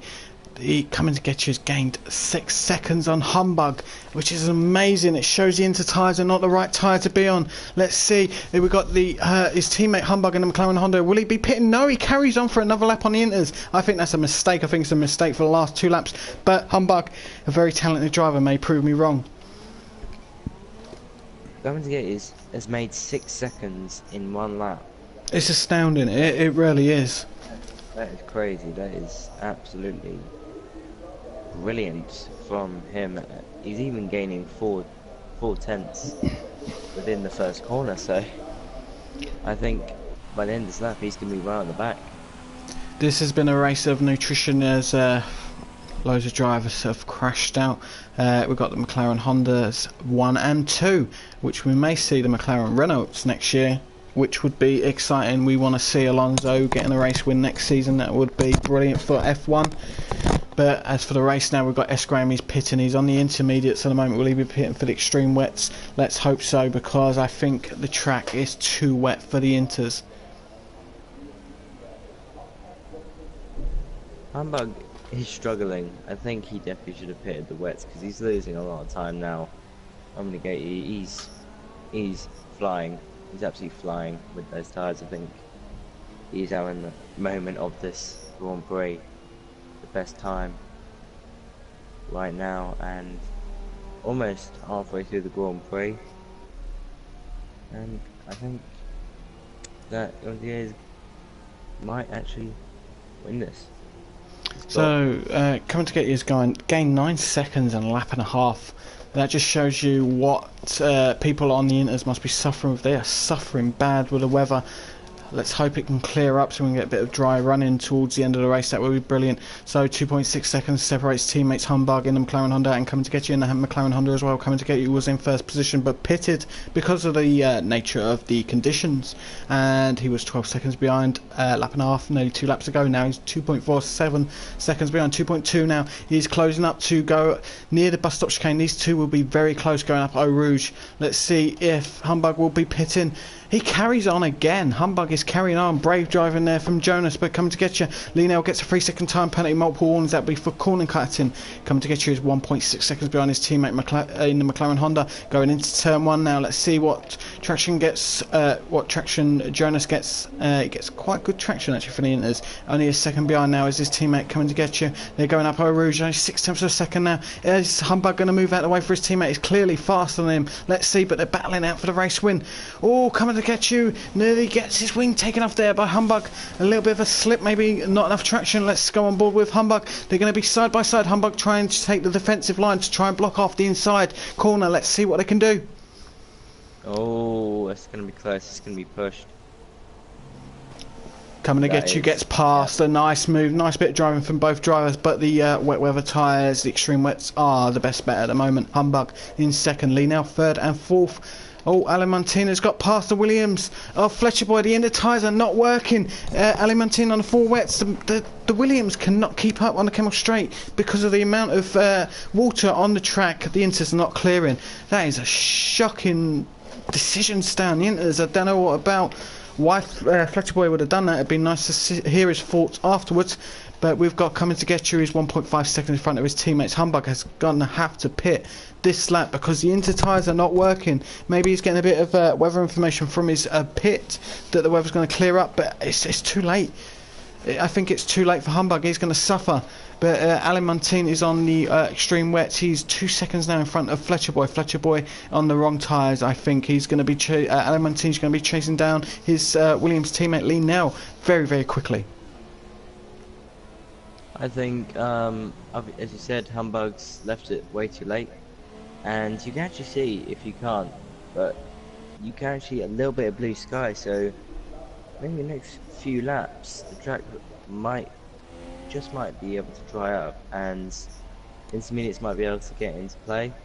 Garfield's had a little spin in sector 2, gets started again. Looks like he's got a bit of wing damage. Front right of the wing is damaged. He will have to pit in these conditions. Yet the rain is slowing down. Great spot there by Ethan. The rain is slowing down, which means the track will get drier. We may see drivers switch to the inter. The inter drivers actually may have a chance now of catching up the drivers on the extreme wets, because the extreme wets clear so much water. The track will start having a bit of a dry line soon, which will help the intermediate drivers. It will help the intermediate drivers, especially Humbug. Maybe him staying out a lot more longer might be able to play, as the wet tyres, they will lose a lot of time, and they will wear more quickly than the intermediates then. So we're on board with the Williams of Lee now. He's trying to chase down Humbug, both on the inner tyres. Humbug has just kept going and going and going like a Duracell battery. Humbug is putting in a decent performance. He's only 4 seconds behind coming to get you on the extreme wet tyres. Looks like Humbug's gaining a couple of seconds on him. So is the Inter starting to come back into play now with the weather conditions? Rain looks like it's stopped to me. Oh, there's a few drops of rain. So it could be going back into the Inter window. We've got S. Graham, Garfield and Joshua Barrett all in the pits. Let's see what tyres they go for. S. Graham staying on the Inters, and Garfield has switched onto Inters from the extreme wets. That is a sign that the track is getting in better condition now. Let's see if Joshua Barrett goes onto the Inters or stays with the extreme wets. Humbug is not losing too much time now, just then, so that means it's definitely indicate. And as you saw, Garfield and Joshua Barry are pitting for the intermediate, so there's an intermediate gap so far, but it all depends on track condition. Doesn't really too much matter about how much rain there is coming down onto the track. It just depends on how much there is on the track. So there's quite a lot of standing water in a few areas, so we'll just have to wait to see what they think. The extreme wet tyres, they lift up around 60 litres of water when they clear the water off the track. That's why you're seeing the large rooster tails. Rooster tails are getting smaller though as the Inters come into play. So Humbug may have made a genius call by staying out on the inters, but I don't know, because coming to get you is very, very quick, no matter the weather, wet, dry, or in between. Coming to get you is super, super quick. So we've got the running order so far. It's coming to get you. He's first, Humbug second, Lee now third, Ali Martinez fourth, great drive from him, Fletcher Boy fifth, Decadent is 6th, S. Graham 7th, Garfield 8th, Josh Barry is 9th, Snipe Sake is 10th. From 11 down to 20 are all DNFs, which is a shame, but that's Spa for you. You can have it's got its own mini little climate Spa. You can have rain at one corner, dry on another, but it is quite wet on the track. But the inters are coming into play now. The drivers that are on extreme wets are Alimentine coming to get you, and Decadent. I'm assuming they will be switching for the inters maybe in a couple of laps time as the track gets a little drier. It's gonna be getting dry now. The rain is stopping quite fast. So we'll just have to see what pace is like on the intermediates. If they are better than the wets. I think Humbug is absolutely ecstatic right now, as he is actually making up time. Yeah, he's gaining time on coming to get you. That's a good sign. The inner driver, the inner tyres are actually coming more and more into play. The extreme wet drive racers will probably have to pit very, very soon. Only 3 cars running that are on the extreme wets as we look on board the McLaren Honda of Humbug coming out of the bus stop chicane there. Still got great traction, so the tyres are coming to him. He's gained 5 tenths on coming to get you.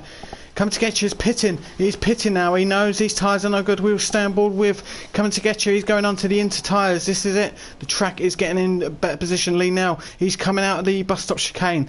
This is going to be close between Lee now and coming to get you. Coming to get you should hold on to the position. He's coming out the pit exit now. He will go up to full speed. But there's a dangerous wall on a pit exit, so you've got to keep it nice and calm. Ali Montine is pitting as well. He's in 5th place. Fletcher Boy's gained 4th position by staying out. And Decadent is past Ali Montine, while Ali Montine is getting serviced in the pits. He's on extreme wets at the moment. Will he go on to the inters? He is. Ali Montine is on the inter, so we've got Humbug first. Coming against you second on fresh inters. Lee now is 3rd. 4th, Fletcher Boy. Decadent is 5th. Ali Montine coming out of the pits on inters is 6th. S. Graham is 7th. Garfield 8th. Joshua Barry 9th. And Snipesake is 10th. The rest of the drivers are DNF. Only one car now in the top 10 on the wets. That is Decadent. Humbug is gaining a bit of coming to get you is gaining time on Humbug. So the McLaren Hondas 1-2 at the moment. We are halfway through the race, 50% of the race gone. Usually this would be the end of the stream because we only do 50% in the league races, but we are continuing because these drivers have got the heart to carry on. Yeah, so we just got to carry on as we are doing a 100% race, and part of this might be affecting right now. Hamburg has got a strong lead right now. Yeah, I think he's doing right now. He's doing good right now. I'd like to thank the YouTube viewers for staying with us. I know it's a long race. I know it's a lot of time to give up. I appreciate you viewing us. I appreciate all the subscribers to the channel. We've only been going since middle of October. Our league started this year. I appreciate every single person who's liked our page, www.facebook.com/Speed Force Racing PS4. Give us a like. You know, the more people we get liking our page, the more events we can put on for the people. But we appreciate everything that you're doing, the views, the likes, the comments. We appreciate it. Keep it coming on. Second place coming to get you is 10.8 seconds behind Humbug's teammate. Maybe Humbug's tyres are, well, they're going to be heavily worn, so it's quite dangerous staying in these conditions. There's a car ghosting there as coming to get you gets past. We'll go on board of the Williams of Lee now. He's 3rd position, 6.2 seconds behind coming to get you. So we're on lap 23 out of 44. Yes, I just saw with Lee now going to the entry of El Rouge, and he saw they had a little bit of a slide going on the entry, which is where possibly most drivers actually fail and then go up El Rouge. But quite interesting to see that not actually the middle of the corner, mainly the entry of it, is the most dangerous part. on board with Coming to Get You, even though Humbug is on severely worn inters. Coming to Get You's only gaining a tenth here and there and then losing a tenth, so it's quite evenly matched. So it looks like the inters are going quite long into the race, which is good. It's a good race tyre for the conditions at the moment, but you never know. Look at that 99999 behind Humbug. Coming to Get You is putting the hammer down, so we'll go through a little rundown. We've got Humbug in the McLaren Honda first. His teammate Coming to Get You is second. The Williams of Lee now third. Fletcher Boy is fourth. So we've got two McLaren Hondas, two Williams, and then we've got the Red Bull of Decadent fifth. Ali Montine is sixth. S. Graham seventh. Sterling Drive by him. Garfield is eighth position. He's Bill hoping for better. He may hopefully put the hammer down a little bit and try and catch S. Graham. Joshua Barry is in ninth, and Snipestake is in 10th, and the rest of the cars are DNF. Quite intermediates. Doing okay right now, but Humbug sustaining a good lead at the moment. Now he's going to be going up El Rouge. I think he's quite comfortable in his situation now, not under any pressure. Hitting the grass there, nearly went off, but I think he's doing well. I think right now. Decadent's doing a good drive. He's fifth place, but he's on extreme wets, which these conditions are not extreme wet. These conditions for Inter, so he's holding his home, which is good. He's pitting. There we go. Thank you. Great spot by Ethan there as he spots Decadent pitting. Ali Montine gets into fifth place as Decadent is in the pit. Ali Montine inherits that place. Garfield making the pass on S. Graham. Where is Garfield? There's Garfield in the Haas. He's got past S. Graham. S. Graham must have made a mistake because he's a massive 3 seconds behind Garfield now. Look at that, Coming to Get You is gaining time on his teammate Humbug. These tyres are coming into their own. Humbug may be on this very badly worn inters. He may need to pit soon. It depends though. If conditions improve, you don't want to pit too early, and then you've wasted 20 seconds in the pit, and then the dry tyres, you've got to get them on a couple of laps time. It's very, very tricky stuff. It's very hard to decide as well. When you're in the moment, you're trying to race as hard as possible what strategy you go, and you have your engineer called Jeff who just annoys you with strategy changes. You can see that the intermediate tyres are now in their zone. Everyone's now pitted on. Joshua Barry actually struggling quite a bit as he just goes through the final corner. Struggled quite a bit, nearly cut it, I think. He did actually. So he's just braking a little bit too early. Oh, S. Graham. Looked like an interesting crash there. That is race over. It looked like he went no grip on Eau Rouge and he went straight into the barriers. Still no safety car. These marshals around the track are supermen because no safety car and they can move them cars quick. So 9 runners left and we've got 19 laps to go. So let's see if we can keep these drivers going. That is very interesting. The Eau Rouge is actually where everyone is, where it is catching out everybody. So mainly, so I think he's going to be quite frustrated going 25 laps into the race and crashing out on Eau Rouge. Unfortunate for him. Yeah, very unfortunate, and it is a shame you put so much work, 20 odd laps into a race and then it comes to an end like that. But every driver is in the same position as well, so I'm sure they feel his pain for crashing out, but they've got a job to do.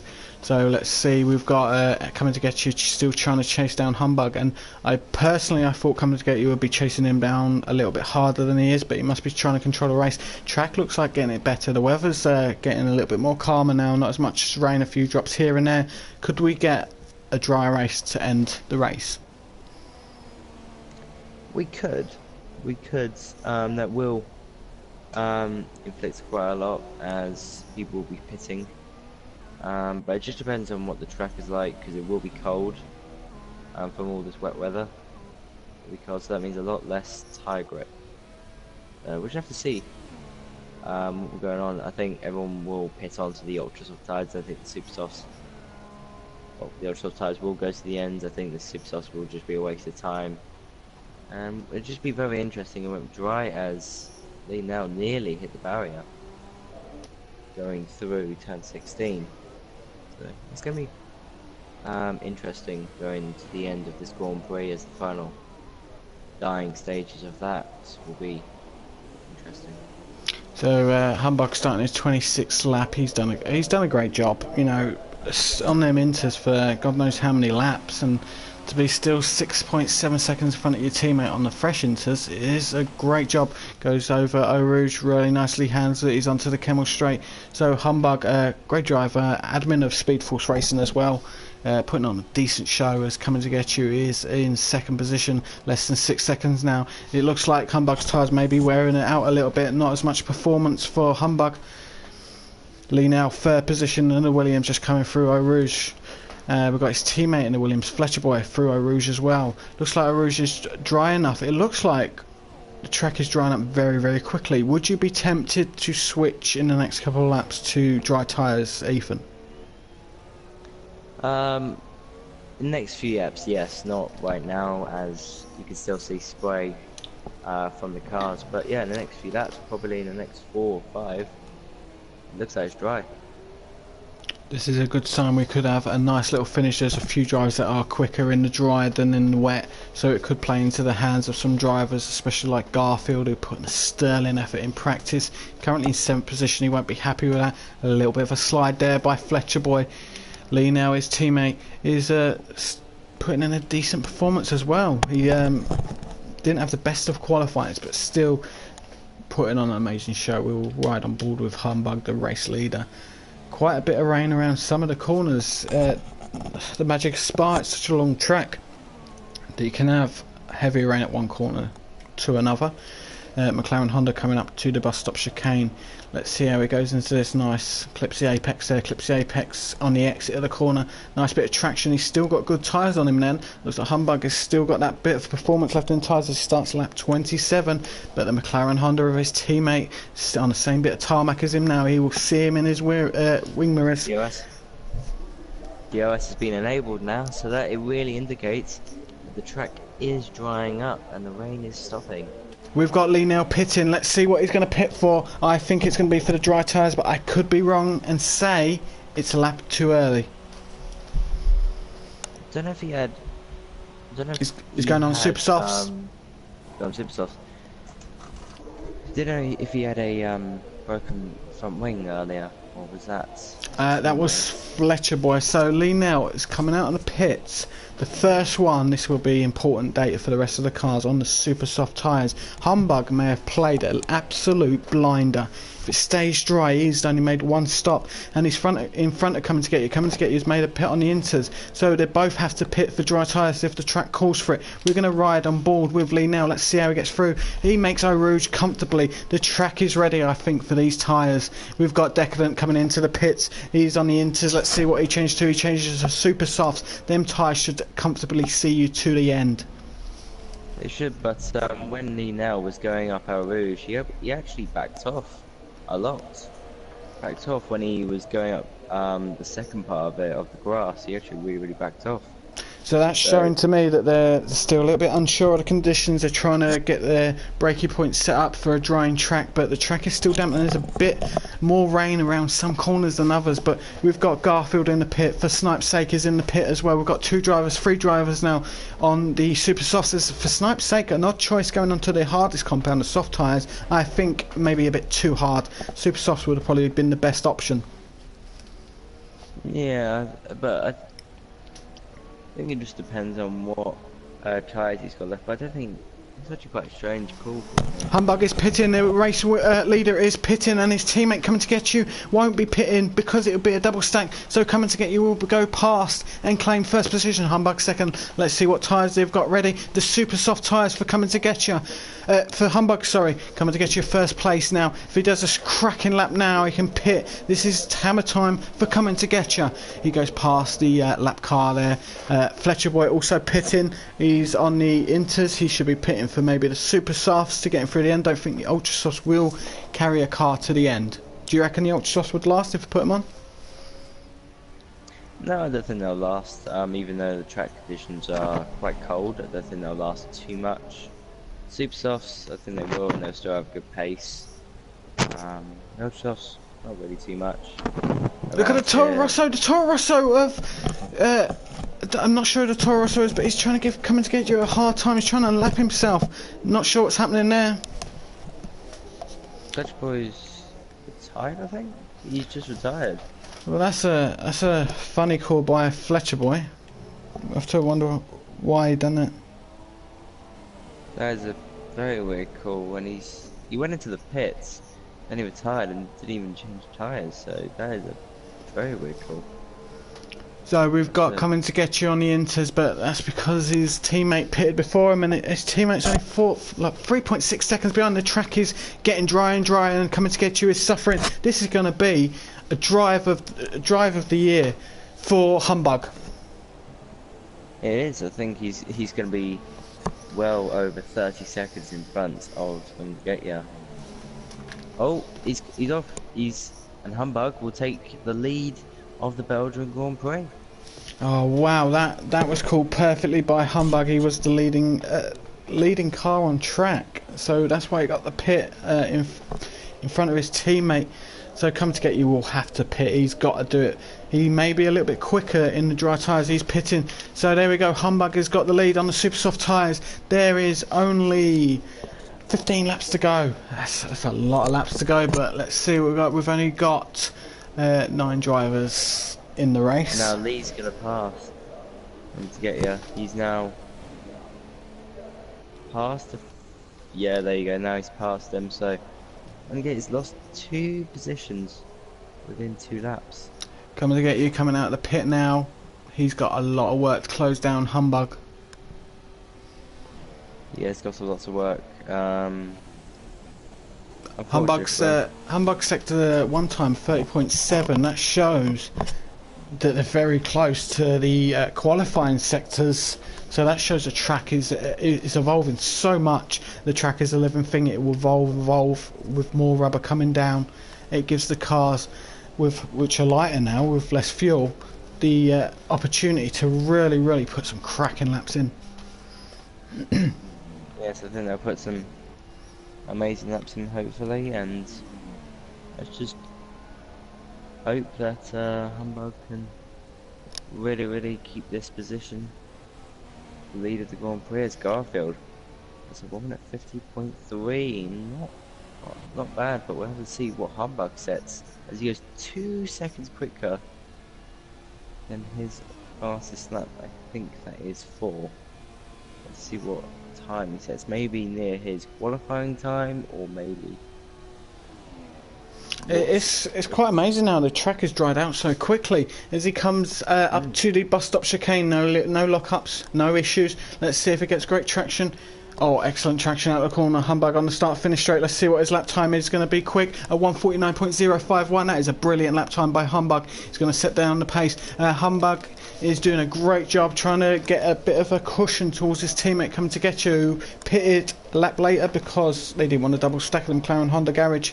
But let's see what can happen. We've got top 3 on the super soft tyres. Ali Montine, the only driver.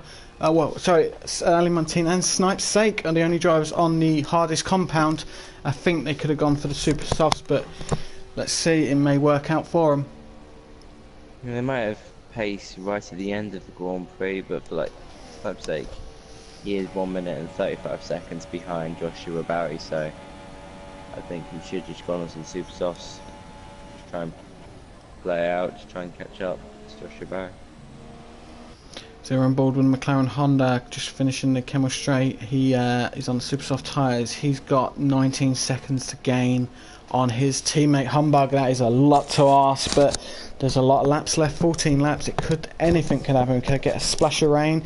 Could even get a safety car. We've not had a safety car with all the incidents, so I doubt the safety car will happen, which is strange because the incidents were really bad. Maybe something for Cody's to look at. Garfield setting a 1 minute 48.2. What a lap there by Garfield. 8/10 quicker than Humbug's time. That is really impressive and great potential from Garfield. Coming to get you is gaining time on Lee now.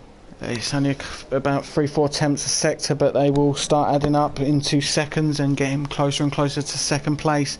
Humbug is maintaining that 19-second gap between coming to get you. He may be controlling his own race, trying to keep his tyres in an ideal window for performance, but coming to get you will be going out.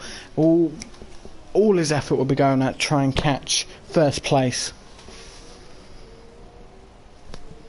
I don't know if it's just my game, or can I see a little bit of rain? Wow, if there is rain, that will be shocking. Look at it, coming to get you, 148.195. Coming to get you is in his own version of hammer time. He is going to start nailing some super fast laps to try and get back at Humbug. But I think Humbug may have just... He's played a blind. I was going, why didn't you pit when he was on the inters? And he had his own game plan and he did brilliantly. I think Humbug can keep this lead. I think the only fight we're gonna see is Lee now and having to get you. I think that's gonna be an interesting fight for second place. Alan, he can still catch up, and then Martin, he can still catch up. He's on soft compound tyres, which can... There is rain. You're right. There is rain on in Sector 2. There is rain. Wow, this is a race that just won't stop giving us surprises. I thought we would have rain in the middle of the race and be dry, but look at it. We're getting some corners have no rain at all, but there's some corners that are spitting.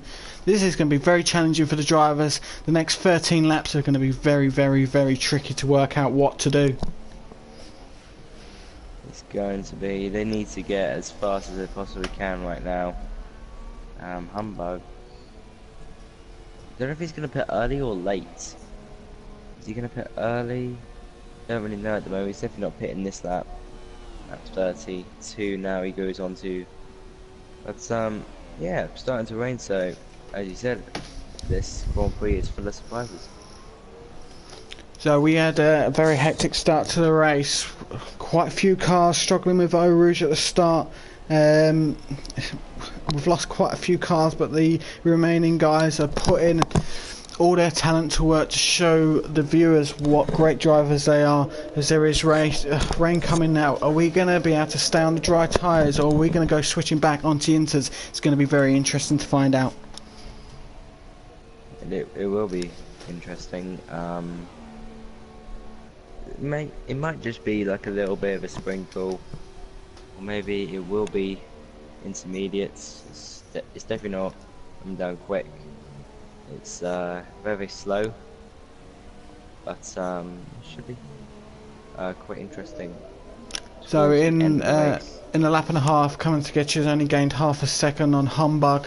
He's gaining a bit more time now, so let's see what these two can do. Lee now is still in a brilliant position. Second place is 5 seconds ahead of coming to get you, so he's going to try and keep that pace to see if he can keep second position.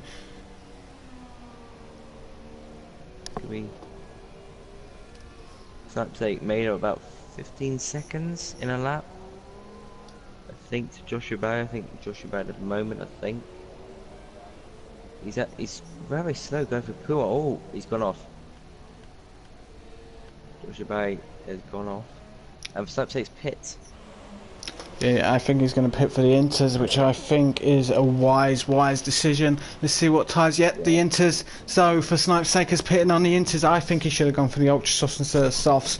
But there we go. And he's getting a brand new nose as well. He's going for it. He's going to try and benefit from these conditions now.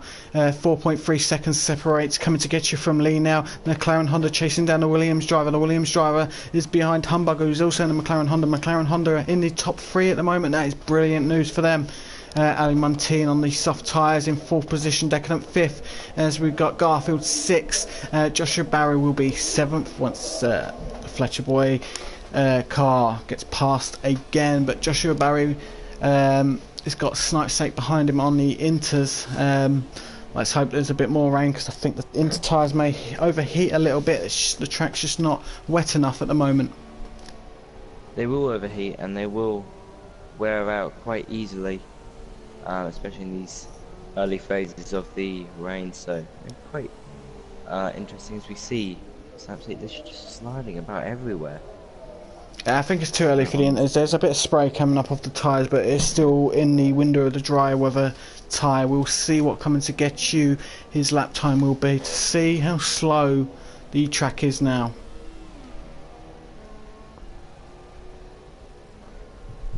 So he's just going through the ghost car at the moment, taking P1. 150 miles an hour. I mean, from 150 miles an hour down to 80 miles an hour in a short amount of time. Now going through. There's a 50. lot of rain now coming to get you. Is actually coming to get Lee now. The rain is going to be tricky for that. Look at that, coming to get you. Nearly hits the wall on exit of the corner. Keeps it together, keeps it out of the barrier. 2.5 seconds between coming to get you in the McLaren Honda and Lee now and Lee Williams. What will happen? Who's going to pit first for the inters? The inters are needed again. Guaranteed.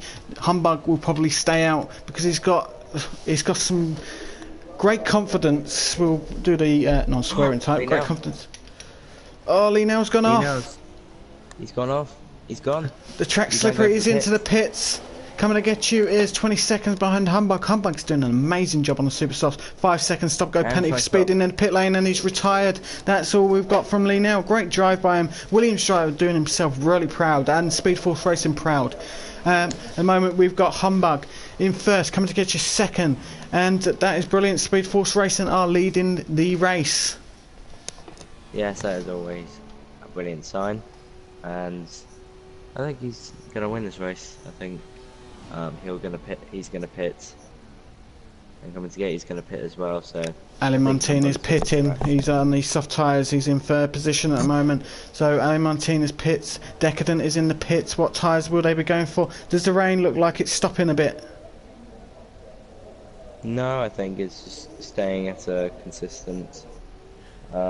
DRS has been disabled now as Ali Montine and Decadent go on to the inters, so there we go. Garfield is in full position, but he's on the super softs. Will he have to pit? Can he handle these conditions? The Haas driver doing a great job. There is a lot of spray coming off. Yep, the rain is getting heavier in the first sector. Let's see what we can do. Coming to get you is 20.5 seconds behind Humbug. Humbug doing an amazing job. Very great drive. Someone buy that man a beer. What a drive. Garfield is 8 tenths of a second behind Ali Montine. Ali Montine is struggling on the inters. Maybe he needs to get a little bit more temperature. Garfield on the super softs, only half a second behind him. This is going to be very interesting. They're in sector 1 going into sector 2, coming off the Kemmel straight. Let's see if the inters will have more joy around the slower corners as Humbug is pitting. That surely will be for the inter tyres. He gets the car right down as he kept it within speed limit. He has. He needs to keep it perfect now. Make a perfect stop. We'll stay on board with Humbug as coming to get you is trying to make gains on him. They are both teammates, so coming to get you, he may have enough time between it. Yet they're gonna one after the other. There's enough time. Let's stay on board with coming to get you. See if the team have got the tyres ready for him. It looks good. Yep, they've got the tyres. Brilliant. Garfield 2 seconds now behind Ali Montine. Ali Montine on the inters. So Humbug with a great race strategy. Great. It's just brilliant. I thought he was doing the wrong thing, but there you go. He teaches me something. He's on the inters now in his first position. We've done 35 laps of the race, 9 laps to go. Humbug with great mental dedication there. Brilliant job. He's doing a fantastic job. He's just got to relax now. Have one beer in one hand and he's controlling the other. Absolutely brilliant from him. I tell you what, the drivers who all took part today, great job, especially the drivers still in the race. Brilliant job by all of you making this event great. I know only a few cars left there, but Garfield there, he's pitting, he's on the super saucy. We're going on to the intermediates. Ali Montine, what a driver's in the podium positions now. So Decadent gets past Garfield due to pit stops. So coming to get you is 21.9 seconds behind Humbug. Humbug has done it. He's driver of the day, no matter what the result. Humbug driver of the day for me, just because of what a stunning drive. Well. He's done absolutely brilliant. He definitely deserves this win, and this is what Speed for Racing can do. We've got best drivers. Humbug showing it, and yeah, I think he's done absolutely brilliant. So he deserves this. He deserves driver of the day. Yeah, I kind of agree. Speedful Racing, we're new, we're the new kids on the block, but we've got some talent in our locker, and it's just showing that we've got Humbug. Speed Force Racing coming to get you is also part of Speed Force Racing. Decadent, part of Speed Force Racing. So good drivers there, the other drivers from other leagues. Glad they can join us and see what we are about. Speed Force Racing are doing very well, but look at Humbug. He's got a nice little gap above between him and Coming to Get You. Ali Montine in third place. Looks like Coming to Get You and Humbug are going to probably have to settle for these positions because there's no time hardly between them. One person will gain and then the next person gain. It's literally nothing between them. For Snipe's sake, still going, which is a brilliant performance from him. You know, he's in his own race and he's still carrying on that. It's brilliant. It is absolutely brilliant. A few drivers have done well. Unfortunately, some drivers have crashed out. Very sad for them, but yeah, just thank everybody who has taken part in this event and made this event happen. I just want to say thank you to everybody who has done that, and people who have stayed in the stream for a very long time. And I've only got 8 laps left of the Grand Prix, and let's hope for a very interesting last 8 laps of the Grand Prix. So we'll go on board with Humbug, and Ethan will, if you'd like, to guide us through his next lap and a bit. Sure. Yeah, he's going through now into canvas, turn 13, and now turn 14, taking it very cautiously, as the wet weather conditions always happen. Turn 15, quite a tricky one. In the wet conditions, you have the greatest of traction through there. Yeah, he's done very well today. One of the greatest drivers ever, I think. He's absolutely brilliant, and yeah, I think he's done very well. And into the bus stop chicane, there we go. And now he is on the start finish straight, where we'll just go on for a lap with him. And 2:08. So I think Humbug's really come out into his own, because with when we had Ramovaj winning the races, it looked like everyone was in his shadow, but once he left, Humbug and Techno Thriller, 2 brilliant drivers, are really starting to show their strengths in their driving, especially in their race strategy as well, because Coming to Get You was controlling the race really well, and Humbug just played a blinder. I really can't praise him enough for it. A great drive by the Speed Force Racing driver. Please visit us on www.facebook.com/Speed Force Racing PS4. Please get involved with us. We're going to be starting a classic series on the 11th of January. We still have spaces. If you want to get involved, join us. Message the page, like the page. We're here. We're accepting new drivers. yes, that's gonna be very interesting. That event, the classic cars, as you know, new to F1 2017. So if anybody of you would like to get involved, go on to the Speedful Racing Facebook page. But yeah, I think it'll be very entertaining, as what this is it's supposed to be fun, family friendly, every single week. So if you're with us, Joe, just go and like the Facebook page at Speedwheels Racing. So we are on lap 37. Humbug keeping a nice gap to Coming to Get You, 21.5 seconds behind them. Why we've got no action really, I'd like to thank all the admin. That would be Humbug, which is Jonas, Ramovaj, Peter, Lee, Fletcher Boy, Josh, for helping get this league going, and also Ethan joining me in the comms box on practice Monday and for the race today. Really appreciate your help, done a cracking job. Future's looking bright for Speed Force Racing with the amount of people that are willing to help the league. I think a league should be doing that, helped by the people that race, because this is what you got. Racers have to help with the league to try and build it, and these guys are doing a great job. Yes, exactly, and I just want to say thank you very much for that. Thank you very much for inviting me to do commentary with you. I've had an excellent time with also the Monday practice and today's race. It's been really, really good. I've enjoyed it. And thank you very much for starting this league, the names that weren't mentioned, and you, Adam. Thank you very much. I appreciate it, thank you. So we have got just under 6 laps to go. And Humbug is in the McLaren Honda leading. He's gained 2 seconds on Coming to Get You. I think Coming to Get You is... Coming to Get You is on... On my screen it's showing he's on the Inters, but he's on the Super Softs on the tyres. So that is a weird little bug there from Cody. So Ali Montine is in 3rd position. Decadent is trying to close down the gap though. Only 6.6 seconds between 3rd and 4th position. Garfield in 5th position. He had a spin about 10 or so laps ago, but still maintained some good pace to get him everywhere possible to try and make gains on sometimes the dry track, sometimes the wet, but a decent drive. Joshua Barry in 6th place. Brilliant drive from him. First race for us. Great drive. Really great asset. Snipe's sake in the Mercedes had a few little issues, but still sticking in there, which is brilliant to see. All these drivers that are stuck around, I really appreciate it. I know it's a hard race, it's a lot of time to take out your lives, but I really appreciate it. So 23.7 seconds separating Humbug and Coming to Get You. The McLaren Hondas are on for a 1-2. If they can keep it together for 5 more laps, it should be a great close to the 100% race that we've provided.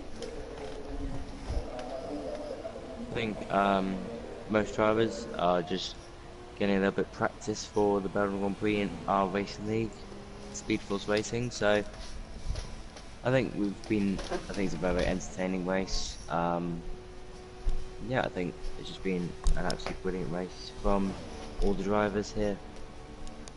Yeah, I agree. I think good event, a lot of drama in the early stages, but a race where it's dry, wet, it's crazy. It's good entertainment. A shame a few guys finished the race, unfortunately, by crashing, because I'm sure they would have had a stronger finish to it. But we shouldn't take away from the fact that we've got Humbug, Coming to Get You, Ali Montine, Decadent, Garfield, Joshua Barry, Snipe's Sake, still in the race, still giving it 100%, and that's what I'm thankful for, that we've got drivers doing it. So we've got less than 5 laps to go. Humbug putting a decent display, really great display. Coming to Get You, very strong still, trying to keep up with his teammate Ali Montine.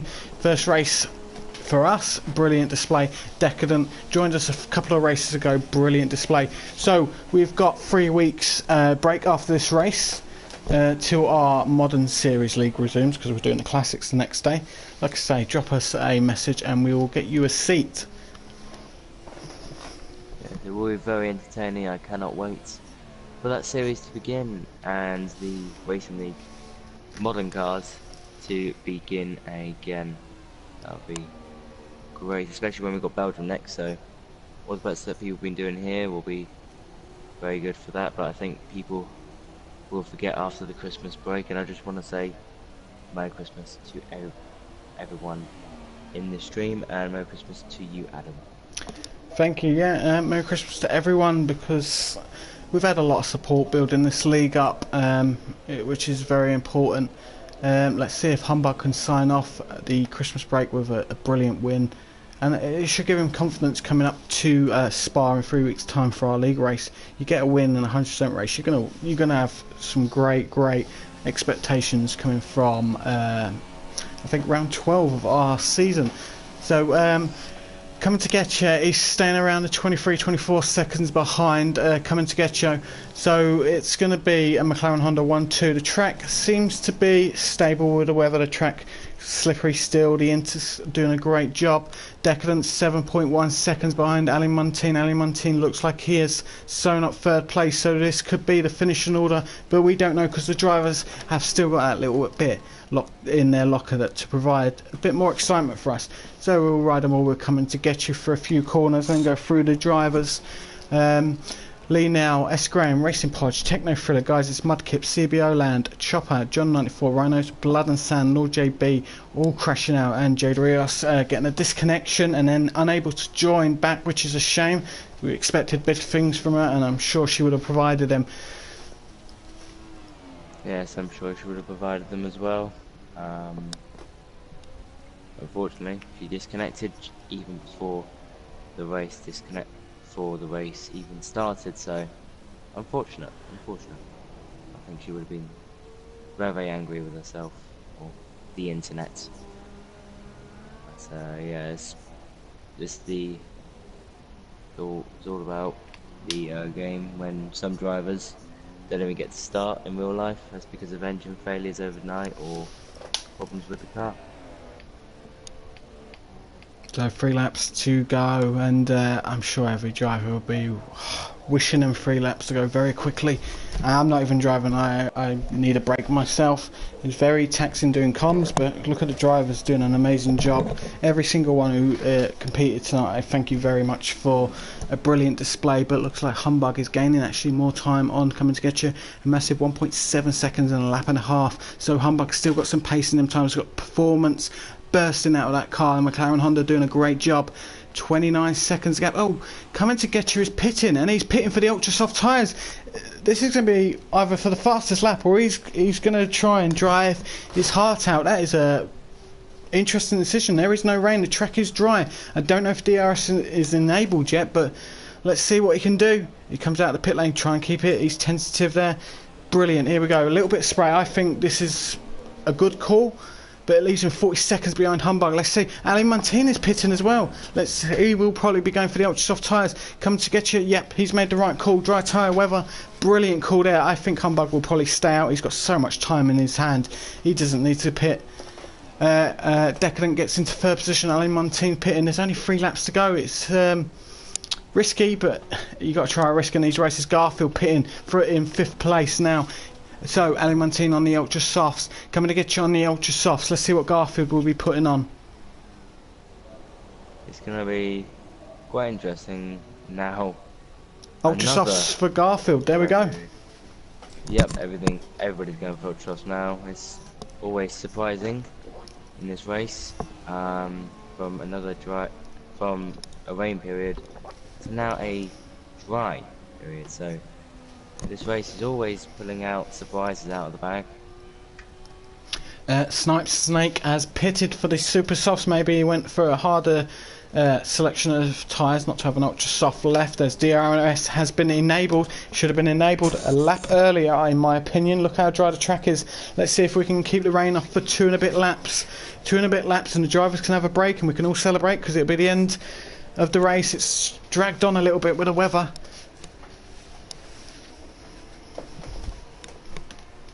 It is going to be interesting. I don't think it will be able to make up 42 seconds in 2 laps, but it'll be quite interesting what lap time he sets. I don't know about the drivers taking part, but I am sweating. It's like I'm in the equator where I am. I don't know what's happening. I've lost about 2 kilos in sweat, so I should be nice and slim for Christmas. Yes, and then put it all back on with the Christmas food. Yeah, that's it. Nice early start for me. Christmas Day, I get up at 3 AM to cook a turkey. Oh, brilliant. That's always brilliant. Christmas Day, get up at 3 o'clock. See if Santa's here we go. Decadent is pitting. Very late call, but why not? Ali Martin may get his 3rd position back.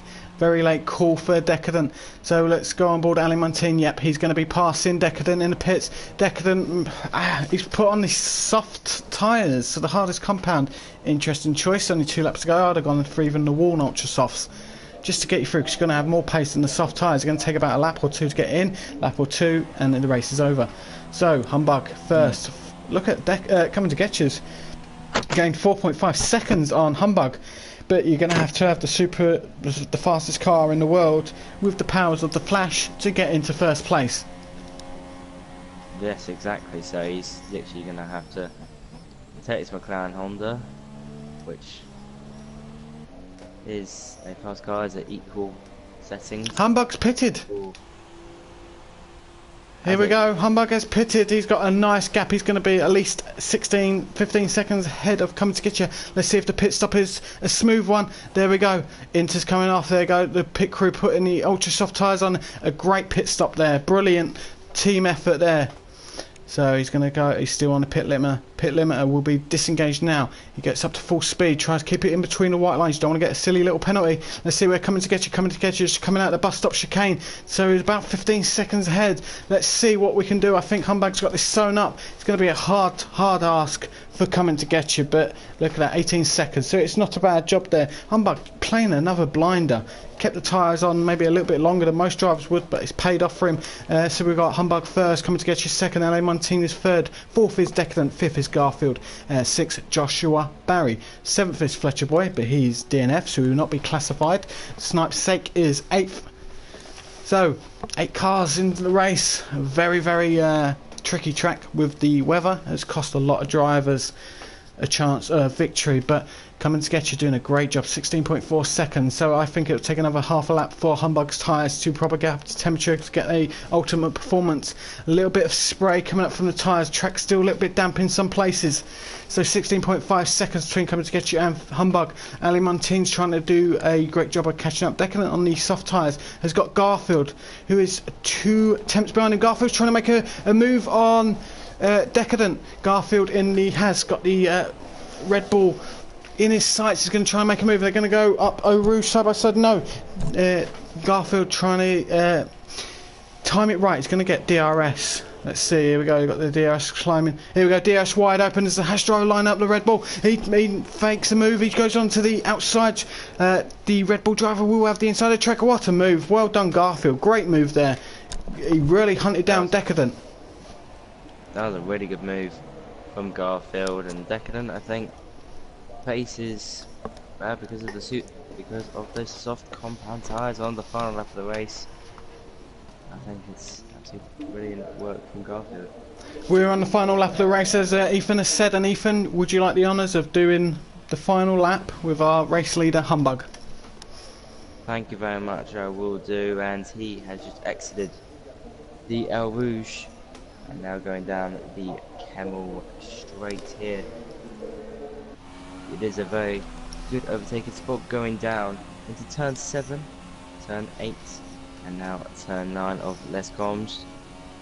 It's a very overtaking corner, as I just said.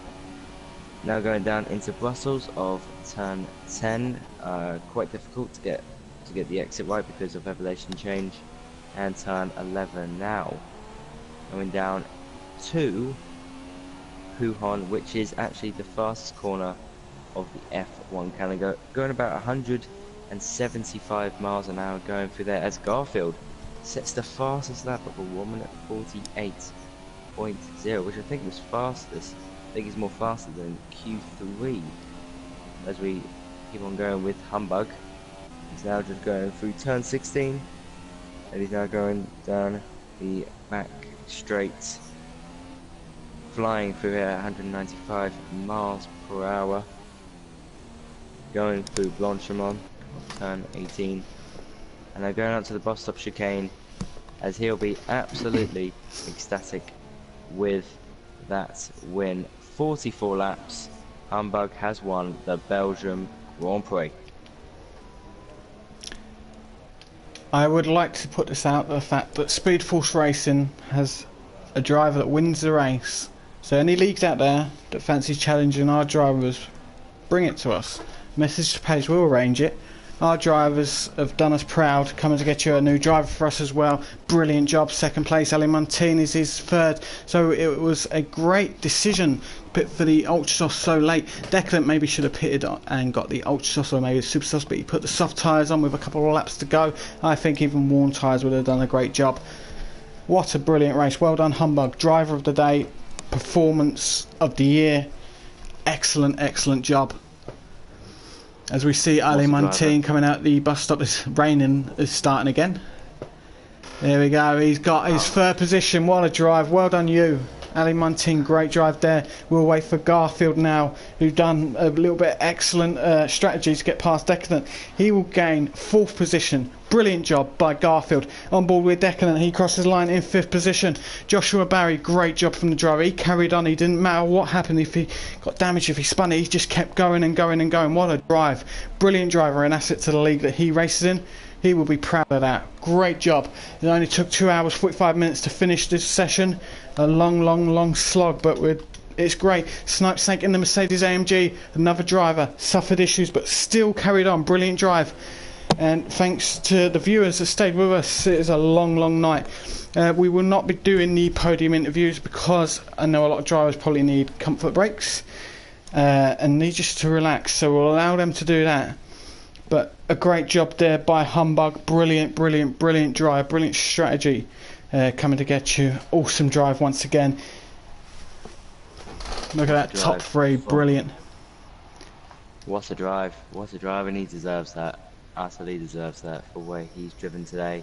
The strategy that he took, stayed on the intermediates longer, and it really paid off. Really did.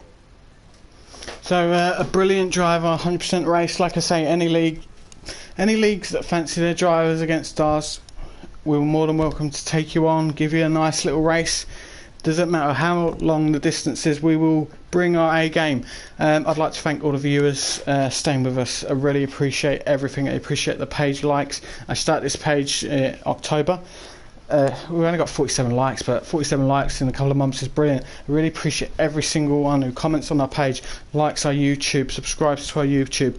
I'd like to thank Ethan for sticking around for 3 hours talking to me. Not easy, my wife can't even do that. So I'd like to thank everyone for tonight, and we will be back. We are doing a special kind of podcast thing on the 9th of January. More details will be on the page, www.facebook.com/Speed Racing. My name is Adam, aka Nightwalker 2014. I was joined by Ethan, aka Did SX. Thank you very much and have a great Christmas, everyone. Thank you. Bye bye.